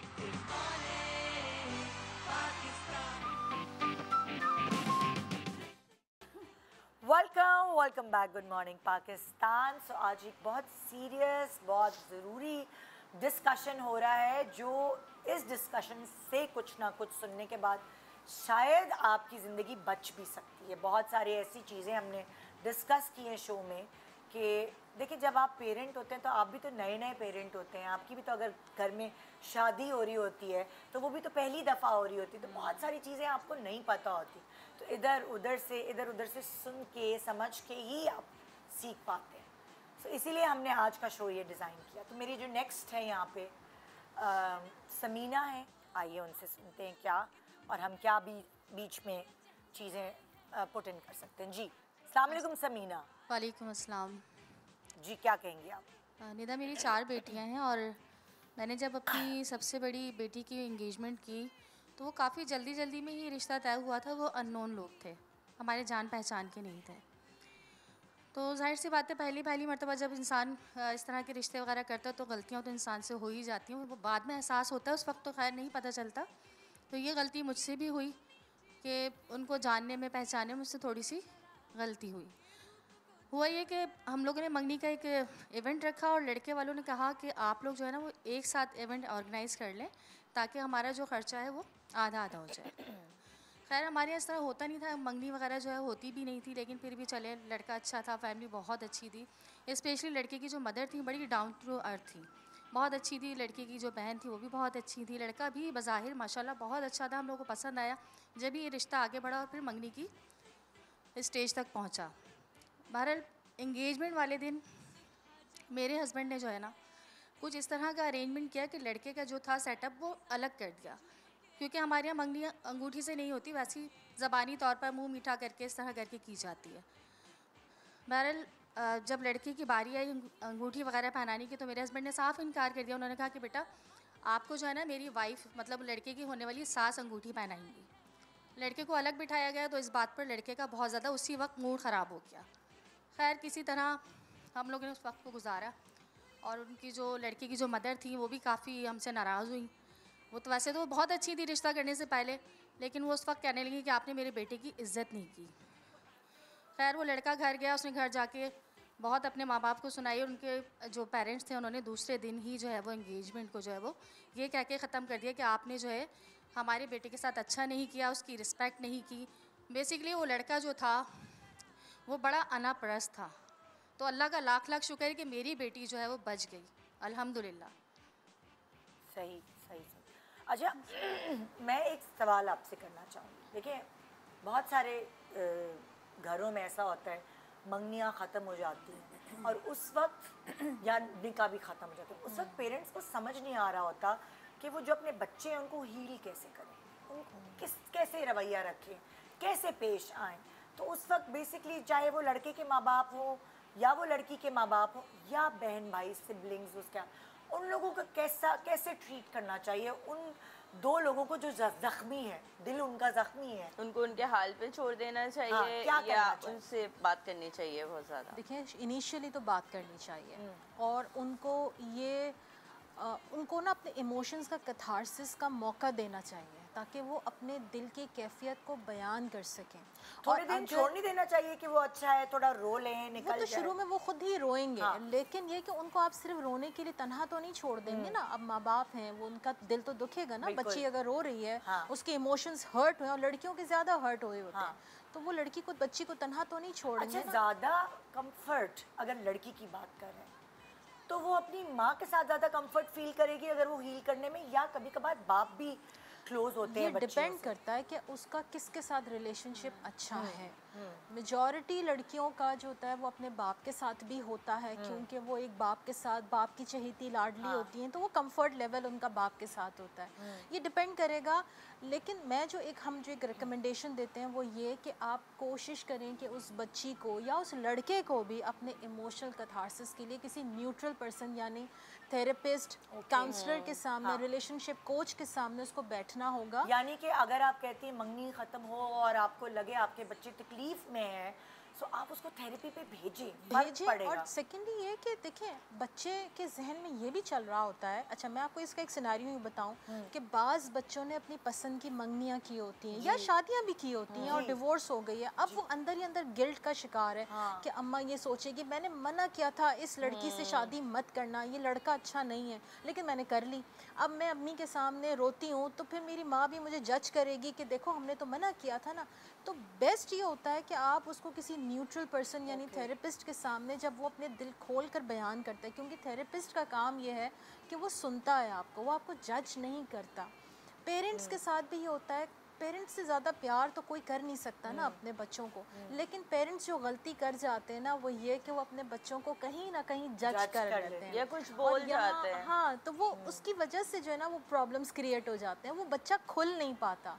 उसको इस वक्त ज़रूरत है कि वो अपने इमोशंस को खुल के बयान कर दे जो उसके अंदर चल रहा है। देखिए, और कोई ऐसा हो इमोशनली खुद भी हर्ट कर रहे होते हैं ना हाँ, अपने बच्चे के लिए, तो वो इमोशनली तो अटैच पेरेंट्स को नहीं भी हो थेरेपी सकते। की जरूरत होती है, पता है? हाँ, उस वक्त क्योंकि जिसके साथ ज्यादती हुई हो ना उससे ज़्यादा उसके आसपास के लोग परेशान होते हैं। और वो इमोशन इतने डिटैच नहीं होते ना, तो फिर वो उस तरह sometimes they not very good listeners. ये बात निदा ने बहुत अच्छी कही कि पेरेंट्स को ज़रूरत होती है उस वक्त ज़्यादा थेरेपी, क्योंकि बहुत सारे लोग, अगर मैं इसको आगे बढ़ाऊँ बात को, वो ये करते हैं कि एक मंगनी ख़त्म हो गई, एक शादी खत्म हो गई, फौरन से दूसरी चीज़ में जंप कर जाओ। तो वो जो रिबाउंड फैक्टर है ना, वो भी कहते तुमने अपनी कर ली, अब हम तुम्हारे लिए फैसला अच्छा, करेंगे। मैं यहाँ पे आपको एक बात कहूँगी, जैसे हम सोशल मीडिया की बात कर रहे थे ना कि लड़कियाँ दिखाती हैं उसको जलाऊं उसको, आपको पता है वो जो पेरेंट्स हैं उनको होता है अच्छा मेरी नंद अब मुझ पे हंसेगी, चलो इससे ज़्यादा बेहतर जगह तुम्हारा रिश्ता तय करती हूँ, या वो मेरा दोस्त क्या कहेगा, चलो मतलब लाइक उनके पेरेंट्स के अंदर भी सोशल मीडिया नहीं होता, नहीं। लेकिन उनको भी दुनिया को दिखाना होता है। सबकॉन्शियस में बैक ऑफ द माइंड होता है कि तुम्हारे लिए तो इतने अच्छे रिश्ते मौजूद थे और मैंने कहीं ना कहीं अपने ससुराल को किया या मैं को मना किया या जानने वालों में की, तो मैं इससे अच्छा अब मैं करके बताऊंगी। फिर वो आपकी मैं पे बात आ जाती है कि मैं एज अ पेरेंट तुम्हारे लिए बहुत अच्छा सोच रही थी या सोच रही हूँ। तो कहीं कहीं पेरेंट्स को भी थेरेपी की जरूरत होती है। लेकिन कई दफा इवन जहाँ अरेंज्ड होती है और खत्म हो जाए, उस वक्त माँ बाप भी गिल्ट में आ जाते हैं, फिर वो कहते हैं फौरन दूसरी जगह कर दो। जी, हालांकि वही वाली बात है कि आप फिर जल्दबाजी में जो कर रहे हैं, फिर आप अगेन वही वाला काम करें, आप फिर गलती जो कर बच्चे रहे ने हैं। किया था आप उससे ज़्यादा बुरा कर रहे हैं। कल ही मेरे पास एक केस आया, तो लड़के का प्रॉब्लम ये था कि वो यूएस में शादी उसने की और 4 साल शादी चली और वो डिवोर्स हो गई। बहरहाल वो पाकिस्तान वापस आ गया। तो अब वो मेरे सामने बैठ के कह रहा है कि मैं चाहता हूँ कि मैं वापस यूएस जाऊँ और मैं बताऊँ उस लड़की को कि मैं कोई गया गुजरा नहीं हूँ, मैं भी अपनी ज़िंदगी बना सकता हूँ और यूएस में रह के बना सकता हूँ। और उसकी माँ मेरे उसके साथ ही बैठी हुई थी, कहने लगी कि देखें ये कैसी बातें कर रहा है। मैंने कहा हाँ देखो, इंतकाम की जो नफ्सियात है ना वो आपको कहीं पर भी नहीं लेके जा रही। बिल्कुल। तो ये इस चीज़ से अपने आप को बचाना बहुत ज़रूरी अक्सर है। लोग आप picture किसी को कुछ दिखाते नहीं हैं, प्रूव कर क्योंकि अब सकते। जो बात जो रिश्ता खत्म हो गया, खत्म हो गया, सारी जिंदगी उसी के पीछे थोड़ी लगे रहेंगे आप कि उसको जलाओ। लोग पिक्चर दिखाते अगर आप उसको जला रहे हैं तो आप खुद भी तो जल रहे हैं। आप वहां से मूव ऑन ही नहीं हो रहे, आप निकल ही नहीं रहे। आपका सारो दारो मदार ये मैं उसको मजा चखाऊंगा तो पूरी जिंदगी, तो आप अपनी जिंदगी भी तो बर्बाद कर रहे हैं। देखिए, एक बुरा टूटा हुआ रिश्ता ऐसे होता है जैसे कूड़े वाला ट्रक गुजरे, आपको वही करना होता है कि उसका ताफुन खत्म हो जाए, उससे आप बाहर निकलें। और इसके लिए बहुत जरूरी है कि आप अपने पास्ट को माफ कर दें।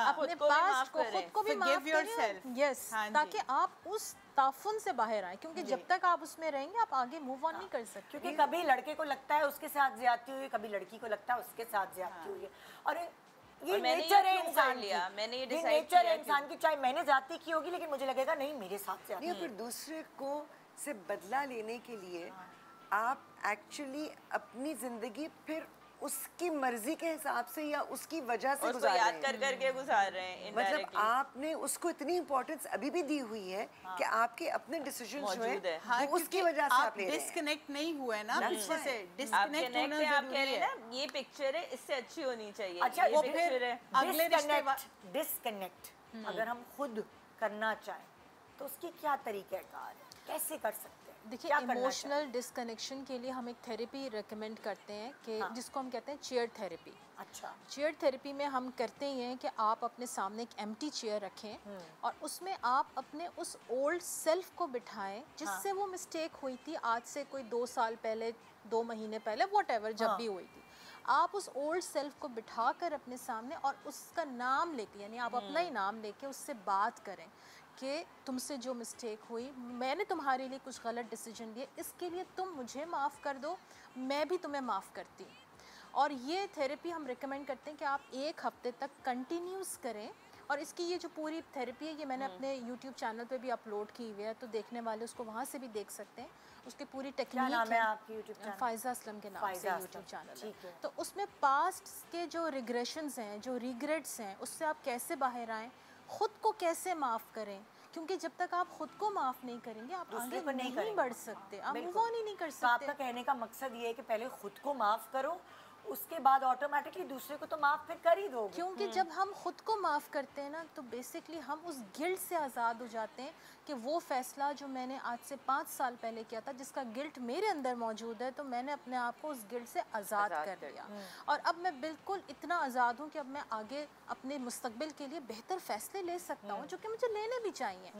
तो ये चीज़ बहुत ज़रूरी है। अच्छा एक और चीज़ बहुत आप लोगों ने देखा होगा, देखी गई है, इस्तिखारे में ना आ गया, पूरी मंगनी शंगनी ये सब हुई, सब कुछ हुई, उसके बाद इस्तिखारा किया, या फिर अगर रिश्ता तय कर रहे हैं इतनी दफ़ा 2 महीने से मिल रहे हैं, जुल रहे हैं, होते 2 महीने के बाद उनको याद आया इस्तिखारा करना। तो पहले कर लेना। हाँ मैं वही कह रही हूँ, बाद में मैं आपसे ये पूछना चाह रही हूँ कि ये बहाना है, ये क्या बहाना है? है। 80% लोग इसका बहाना बनाते हैं। बहुत सारे लोग तो ऐसे होते हैं कि जो जाने से पहले ही इस्तिखारा करते हैं। अब ना उनको कोई नाम पता होता है ना कुछ होता है, वो बस ये नियत करके करते हैं चलें कि हम इनके घर जा रहे हैं, हमारे लिए सही नहीं। मैं सबसे पहले लोगों से ये कह देती हूँ कि अगर आपके यहाँ इस्तिखारा होता है तो आप जाने से पहले कर लीजिए। जब 6 मुलाकातें करने के बाद आपको कोई बात समझ में नहीं आ रही होती और आपने सिर्फ इस्तिखारे को ढाल बनाना होता है और आप कहते हैं कि इस्तिखारे में नहीं आया, तो ये गलत बात है। तो अभी फ़ी ज़माना जो रिश्तों में जो चल रहा है, 80% वो लोगों का यही है कि इस्तिखारा उन्होंने नहीं भी किया होता तो वो हमसे भी ये कहलवा देते हैं कि जी इस्तिखारे में बना। अच्छा इसमें एक बात पता है, बात ये होती है कि लोगों में वो तप्पड़ नहीं होता कि वो आगे मैं बढ़ कहती के हूँ ये बता बोले दीजिए कि भाई हमें आप इसलिए नहीं पसंद। That's it, हाँ। लोग बुरा नहीं बनना चाहते हैं ना, लोग बुरा नहीं बनना और फिर चाहते। लोग बताना गवारा भी नहीं करते। और तो वो एक शुगर कोटेड हमें एक चीज़ मिली हुई है कि वो आप कह देते हैं। मुझे याद है, मैं अपनी बात कर रही हूँ कि जिस वक्त हम बहनों के रिश्ते या कोई सिलसिला हो रहा होता था, अगर मेरी मदर को कोई चीज़ नहीं समझ आती थी, सुबह 9 बजे फ़ोन आता था, अम्मी उठाती थी, हम तो सो रहे होते थे, हम कहते नहीं भाई इस्तिखारे में नहीं आया। मैं उठ के बोलती थी अम्मा कब हुआ इस्तिखारा? अम्मी कहती थी भाई मुझे समझ ही नहीं आ रहे थे, मुझे उससे कुछ समझ नहीं आया। मैं कहती थी आइंदा आप प्लीज़ ये मत बोलिएगा, ये गुनाह भी है। तो फिर अम्मी ने बोलना छोड़ दिया था। तो हम मैंने इतना मजाक में भी बोलते थे अम्मी इस्तिखारे में नहीं आया होगा, ये क्या सिलसिला? वो एज ए बहाना लोग इस्तेमाल कर बहाना लेते तो हैं। मुरव्वत में एक सीधे लोगों का जो होता था ना, भाई मुझे सबसे आसान ये लगा, मैंने कहा तो रात में कौन से आपके पास इस्तिखारा आ गया कि सुबह आप उनको ये कह रहे हैं। तो ये होता है, आज भी लोग ये करते हैं और इस्तिखारा उनमें रात नहीं में ही कर तो होता सोते है। हैं। नहीं एक दिन अच्छा, जौहरी एक- होता है ना। अच्छा एक आध सवाल, जैसे ये भी बड़ा पूछते हुए झिझकते हैं, फॉर एग्जांपल जैसे लड़के की सैलरी क्या है, जैसे हम अभी जहेज और उसकी बात कर रहे हैं, ये भी एक उनको थोड़ा सा हिचकिचाहट होती है। लड़की के माँ बाप चाह रहे होते हैं ये जानना कि भाई कितना, अगर अच्छी नौकरी है लेकिन क्या है, लड़के की सैलरी क्या है, ये चीज़ें किस तरह पूछी जाए, मतलब लाइक इसकी क्या टेक्निक होनी इसकी चाहिए? टेक्निक ये होती है कि कभी भी पेरेंट्स इस बात को डायरेक्ट नहीं करें, ना लड़की ये बात डायरेक्ट करे। अगर मैच मेकर के थ्रू कर रहे हैं तो Okay. बहुत आसान है Okay. कि आपको सब कुछ पता होता है और आप पूछ लेते हैं। वरना आप सेकंड या थर्ड मुलाकात में जब इंक्वायरी करने जा रहे होते हैं, उसकी जॉब का पता कर रहे होते हैं या उसके बिजनेस का पता कर रहे होते हैं, तो आपको ऑटोमेटिकली अंदाजा हो जाता है। फिर कुछ लोग ये भी कहते हैं अच्छा घर अपना है किराए का है, ये भी मैच मेकर के थ्रू सबसे बेस्ट ये हमसे तो लोग हक महर तक का पूछ रहे होते हैं, ये भी पूछ रहे होते हैं कितने लोग आएंगे या किस तरह से होगा, क्या इंतजाम होगा अगर मैच मेकर है। अब हर रिश्ते में तो मैच मेकर मौजूद नहीं होता, तो लोग नॉर्मली ये करते हैं कि दूसरी तीसरी मुलाकात के बाद जैसे फुप्पी खाला या कोई मेल साइड से होता है तो वो बातों बातों में पूछ लेते हैं कि अच्छा जी फ्यूचर प्लान्स क्या हैं। तो लड़का कहता है अभी तो मेरी इतनी अच्छी जॉब है या मैं ये कर रहा हूँ या मैं ये कर रहा हूँ, तो वो ऑटोमेटिकली बहुत कम लोग ऐसे होते हैं निदा जो एग्जैक्ट फिगर बताते हैं सैलरी का या वो इनकम बता रहे होते हैं, लोग अवॉइड ही करते हैं। वो राउंड फिगर बता देते हैं, राउंड फिगर बता देते हैं। वो यूँ कहते हैं कि अच्छा इंसेंटिव्स हैं या मुझे घर मिला हुआ है। एक चीज़ और ये भी होती है कि आप देखिए एक रिश्ते की बुनियाद रख रहे हैं जो सारी ज़िंदगी चलना है, तो उसमें थोड़ी सी ईमानदारी, थोड़ी सी ऑनेस्टी और ओपननेस होनी चाहिए। अगर आपने किसी से बात की, अगर ज़ाहिर है आपकी बेटी है और आप बड़े आप तरीके से भी कह सकते हैं कि बेटा हमारी बच्ची है, we just want to be sure कि आप दोनों कंफर्टेबल रहोगे, आपकी यू नो ऐसा बॉल पार्क फिगर कि कितना है आपकी सेविंग हो जाती है कुछ है, ताकि हमें भी इत्मीनान हो। आप प्यार से तहजीब से तरीके से डायरेक्टली भी अगर पूछ लेंगे तो कोई हरज नहीं अगर है। वो शख्स आगे से खुद भी तहजीब याफ्ता होगा तो वो बता देगा। उसके रिएक्शन से ही आपको पता चल जाएगा कि आप लोगों का माइंडसेट एक जैसा है या नहीं। अच्छा मैं आपको यहाँ पे बस एक ब्रेक के बाद, ठीक है, ब्रेक के बाद हम वापस आते हैं। Good morning.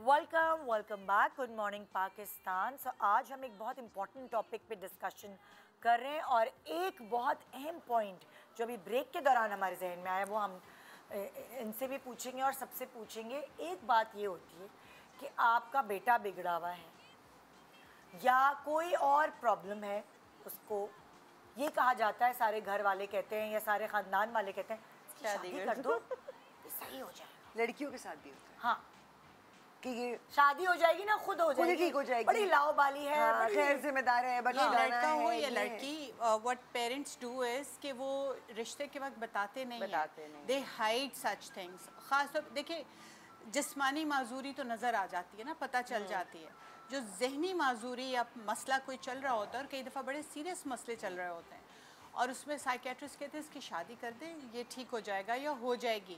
और उसमें मुझे याद है पता नहीं, I mean that's what we came to know. अभी तो हमारी फैमिली में लोग हैं ना, हर तरह के डॉक्टर्स भी ये कहा गया है। हाँ नहीं, इवन हमारे पास तो ऐसे केसेस आते हैं कि लड़की वाले शिकायत करते हैं कि लड़के वालों ने बताया ही नहीं कि लड़के को कोई जहनी या नफ्सियाती प्रॉब्लम था। ऐसा और शादी के बाद ये डिस्क्लोज हुआ और फिर अब हालात ख़राब हैं, तब डिवोर्स तक बात चली गई है। तो ये जो चीज़ है ना, ये लड़के वाले भी छुपाते हैं और इवन लड़की वाले भी छुपाते हैं। बिल्कुल, मुझे याद है एक हमने प्ले किया था जिसमें मेरी जो बेटी बनी हुई थी वो उसको फिट्स पड़ते थे गुस्से के, नहीं शी हैड अ ट्रॉमा, बचपन का कोई ट्रॉमा था। तो वो फिर यू नो डॉक्टर ने कहा कि आप इसकी शादी कर दें, ये ठीक हो जाएगी। तो ये एक्चुअली यू नो अभी रिसेंटली हमारी फैमिली में किसी के साथ हुआ है, वुडंट गिव डिटेल्स। तो वो मंगनी डिज़ोल्व की है जस्ट बिकॉज वो लड़का जो था वो एक तो बहुत कोई रिस्पॉन्स नहीं दे रहा था, उसको काफ़ी अर्सा मंगनी रही है ना। मैंने पूछा, मैंने कहा शादी वादी कब है, तो पता चला कि मंगनी ख़त्म हो गई है। मैंने कहा क्यों?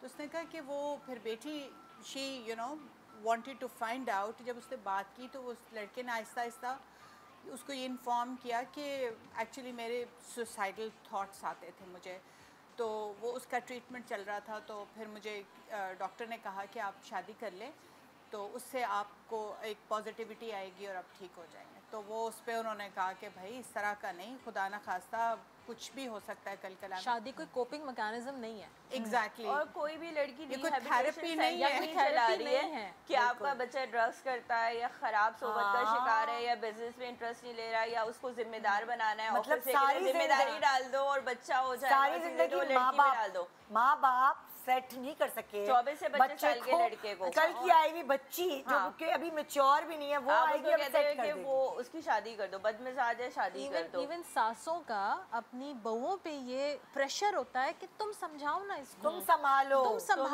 तुम इसकी शराब छुड़वाओ, तुम इसका ये चर्च छुड़वा दो, घर देर से आ गए, जिसको उसकी माँ 25-30 साल ठीक नहीं कर सकती, कैसे ठीक कर सकती है? वो 20 दिनों में दुल्हन आके ठीक कर। अच्छा, एक और बहुत इम्पोर्टेंट चीज़ देखिए, जाहिर है हमारे माशरे में इस चीज़ पर इतनी खुलकर बात नहीं होती, लेकिन अब लड़कों में और अब लड़कियों में भी है, बहुत सारी खराब आदत होती हैं, फॉर एग्जाम्पल ड्रग्स या शराब या ये। सो आप तनख्वाह पता लगवा लेते हैं, आप बाकी चीज़ें पता लगवा लेते हैं, ये कैसे पता चलेगा? ये पता चलाना, ये पता चल जाता है, ये पता चल जाता है, ये इससे पता जाता है कि आप देखिए सिर्फ तनख्वाह और वो काम कहाँ करता है और वो क्या है, आप रेपुटेशन का भी पता कर सकते हैं। हाँ, क्योंकि आप देखिए कि उसके फ्रेंड्स कौन है, उसके फ्रेंड्स का सर्कल कौन है। वो कहते हैं ना, birds of feather flock together. आपकी सोहबत बता देती है कि आप किन लोगों में उठते बैठते हैं, आपके जो मिलने वाले हैं वो किस किस्म के हैं, उससे आपकी अपनी वैल्यू। बिकॉज देखिए, अगर आप उन चीज़ों में मुलव्विस नहीं है तो आप ऐसे लोगों के साथ उठे बैठेंगे। नेबर्स होते हैं, फ्रेंड्स हैं, नेबर्स। बाज़ औक़ात क्या होता है, बच्चा इतना सीधा साधा या पेरेंट्स के सामने इतना नाइफ एक कर रहा होता है, उसके इतने अच्छे दोस्त होते हैं, आपके मेरे बच्चों जैसे दोस्त होते हैं, वो उसका एक अलग से ग्रुप होता है जिसमें वो जाके, अभी रिसेंटली एक केस भी कराची में इतना बड़ा हुआ है। लेकिन वो ग्रुप भी आपको पता होता है। देखिए, कभी नहीं पता होता, पेरेंट्स को चाहे ना पता हो, हाँ, लेकिन फिर ये आपके ऊपर है कि आपको चेक करना होता है, इन्वेस्टिगेट बहुत ज़्यादा करना पड़ता है। कभी कभी आप जब पेरेंट्स की नॉलेज में लेके आ रहे होते हैं कि जी लड़की वालों ने ये पता चलाया, तो लड़के के खुद के पेरेंट्स को नहीं पता होता। आप जब उसके मोहल्ले में बात करते हैं, बहुत अच्छी रेपुटेशन होती है, जहाँ काम कर रहा होता है या उसकी जो एजुकेशन जहाँ पे हुई होती है, इतना सीधा लड़का है, इतना अच्छा लड़का है। बाद में पता चलता है कि उसकी कुछ ऐसे लोगों से दोस्ती थी जो कि उसने कोई बहुत स्क्रीन पे भी नहीं रखी थी। होता है ना, अच्छा जी दोस्त के पास से आ रहा हूँ। अब बाज़ औक़ात माँ बाप को सारे दोस्तों का नहीं पता होता। जब लड़के ऑब्वियसली एक प्रैक्टिकल लाइफ में आ चुके होते हैं, तो वो लड़की को आके पता चलता है कि जो ये सारी रात जाता है तो ये तो वहाँ जाके जुआ खेल रहा होता है। लेकिन सॉरी, मैं आपकी बात काट रही हूँ, अगर ऐसा हो रहा है तो माँ बाप को नहीं पता कि इतनी लेट नाइट बच्चा लेट वापस आ रहा है, कितने बजे जा रहा है। और अगर ऑफिस आजकल तो इतना कॉमन हो गया है कि लेट नाइट शिफ्ट पे काम कर रहे हैं या वीकेंड पे जा रहे हैं, ये भी होता है कि इस दोस्त के साथ जा रहा हूँ, तुम बता देना, मेरे घर से फोन आया। और वो देखिए, आप अब जो बात कर रही है ना, वो you're correct, लेकिन हम बात करें एक आम मेजॉरिटी की, आम मेजॉरिटी में। और अगेन, अगर आपने किसी के कैरेक्टर के बारे में पता करना होता है ना, आम तरीका नहीं, आप उसके माँ बाप से नहीं पूछ रहे होते। So, आपका ये कहना नहीं, आपका ये कहना कि उसके माँ बाप को नहीं पता होता, आप उसके माँ बाप से तो पूछ ही नहीं रहे हैं, उनसे तो आप बात नहीं करते। उसके इर्द गिर्द के सर्कल से देखते हैं। अब चलें, अगर मंगनी भी हुई है, अगर उसके 4 दोस्त भी सामने आते हैं तो आपको नजर आता है किन से वो क्लोज है, किन से वो क्लोज नहीं है। वैसे तो अल्लाह सबको अपनी हिफाजत में रखे, लेकिन यू कैन चेक। फिर जैसे मैंने आपसे कहा कि कुछ वाले ने हेल्प किया था, कुछ चीज़ें ऐसी होती हैं कि जब आप कम्युनिकेट करते हैं, लड़का लड़की आपस में बात करते हैं, कुछ बातें वहाँ पे टेल साइंस होते हैं। जैसे उन्होंने कहा ना कि उस बच्ची को इवेंचुअली पता चल गया कि इसमें सुसाइडल टेंडेंसीज हैं या कुछ ऑफ है, कुछ नॉर्मल नहीं है। तो अगर आपका बच्चा या बच्ची आपको ये कहते हैं ना कि मुझे कुछ ठीक नहीं लग रहा, तो इसका मतलब है उसको मज़ीद इन्वेस्टिगेट करने की ज़रूरत है। वो कई दफ़ा आई थिंक गलती हो जाती है कि आप उसको नज़रअंदाज कर दें, लेकिन देखो ऐसी बड़ी बात नहीं है, क्योंकि देखिए जिसके घर में नफ्सियाती इशू होगा या ऐसी कोई बात होगी, वो जब रिश्ता कर रहे होंगे तो they will not be honest. अब वो ये तो नहीं कहेंगे कि जी मेरे बेटे में मसला है और फिर आप रिश्ता करेंगे भी। माँ अपनी बेटी को ये कह रही होती है, यानी बेटी ने ये डिस्कवर किया कि उसकी जिससे मंगनी हुई है उसने कोई चैट पकड़ ली उसके फ़ोन में, तो उसने अपनी माँ से कहा कि उसके तो फ़ोन में मैंने चैट देखी है डिफरेंट लड़कियों के साथ। तो माँ ने उसको ये कह के ठंडा कर दिया कि बेटा आजकल तो हर लड़का कर रहा है, कोई मसला नहीं है इसमें। तो इवन आजकल की माएँ इस तरीके से ना बात को दबा के और उसको अपना डिफेंस बना लेती है। वो बुराई जब इतनी आम हो जाती है उसको आप एक्सेप्ट करना शुरू कर देते हैं। ये तो साफ नजर आ रहा है कि अगर वो शादी से पहले तुम्हारे साथ लॉयल नहीं है तो शादी के बाद क्या करेगा, वो यही कर रहा होगा। और अगेन देखिए, आजकल जैसे है कि ठीक है लड़के लड़कियों की दोस्ती भी होती है, देखिए जस्ट बी फ्रेंड्स, मगर चैट के अंदाज से पता चल जाता है क्या रिलेशनशिप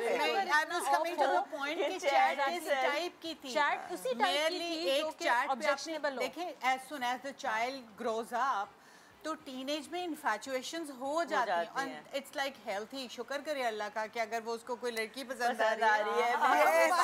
ये एक और मसला है, jokes aside, no jokes aside, ये बहुत बड़ा मसला है कि हमारे यहाँ, अल्लाह ताला हम सबको माफ़ करे और इस चीज़ से महफूज रखे, लेकिन ये बहुत बड़ा एक इशू बन गया है कि मर्द मर्दों की तरफ जा रहे हैं, औरतें औरतों की तरफ जा रही हैं, और ये छुपाया जाता है, शादियां हो जाती हैं, बच्चे हो जाते हैं, और ये बातें बर्बाद करके रख देती हैं। यही बात मैं आपसे कह रही थी कि ये बहुत सारी इन्वेस्टिगेशंस में भी नहीं पता चल रही होती तो वो तो जैसे मुर्जा कहती हैं, गैम्बल तो है ही ना।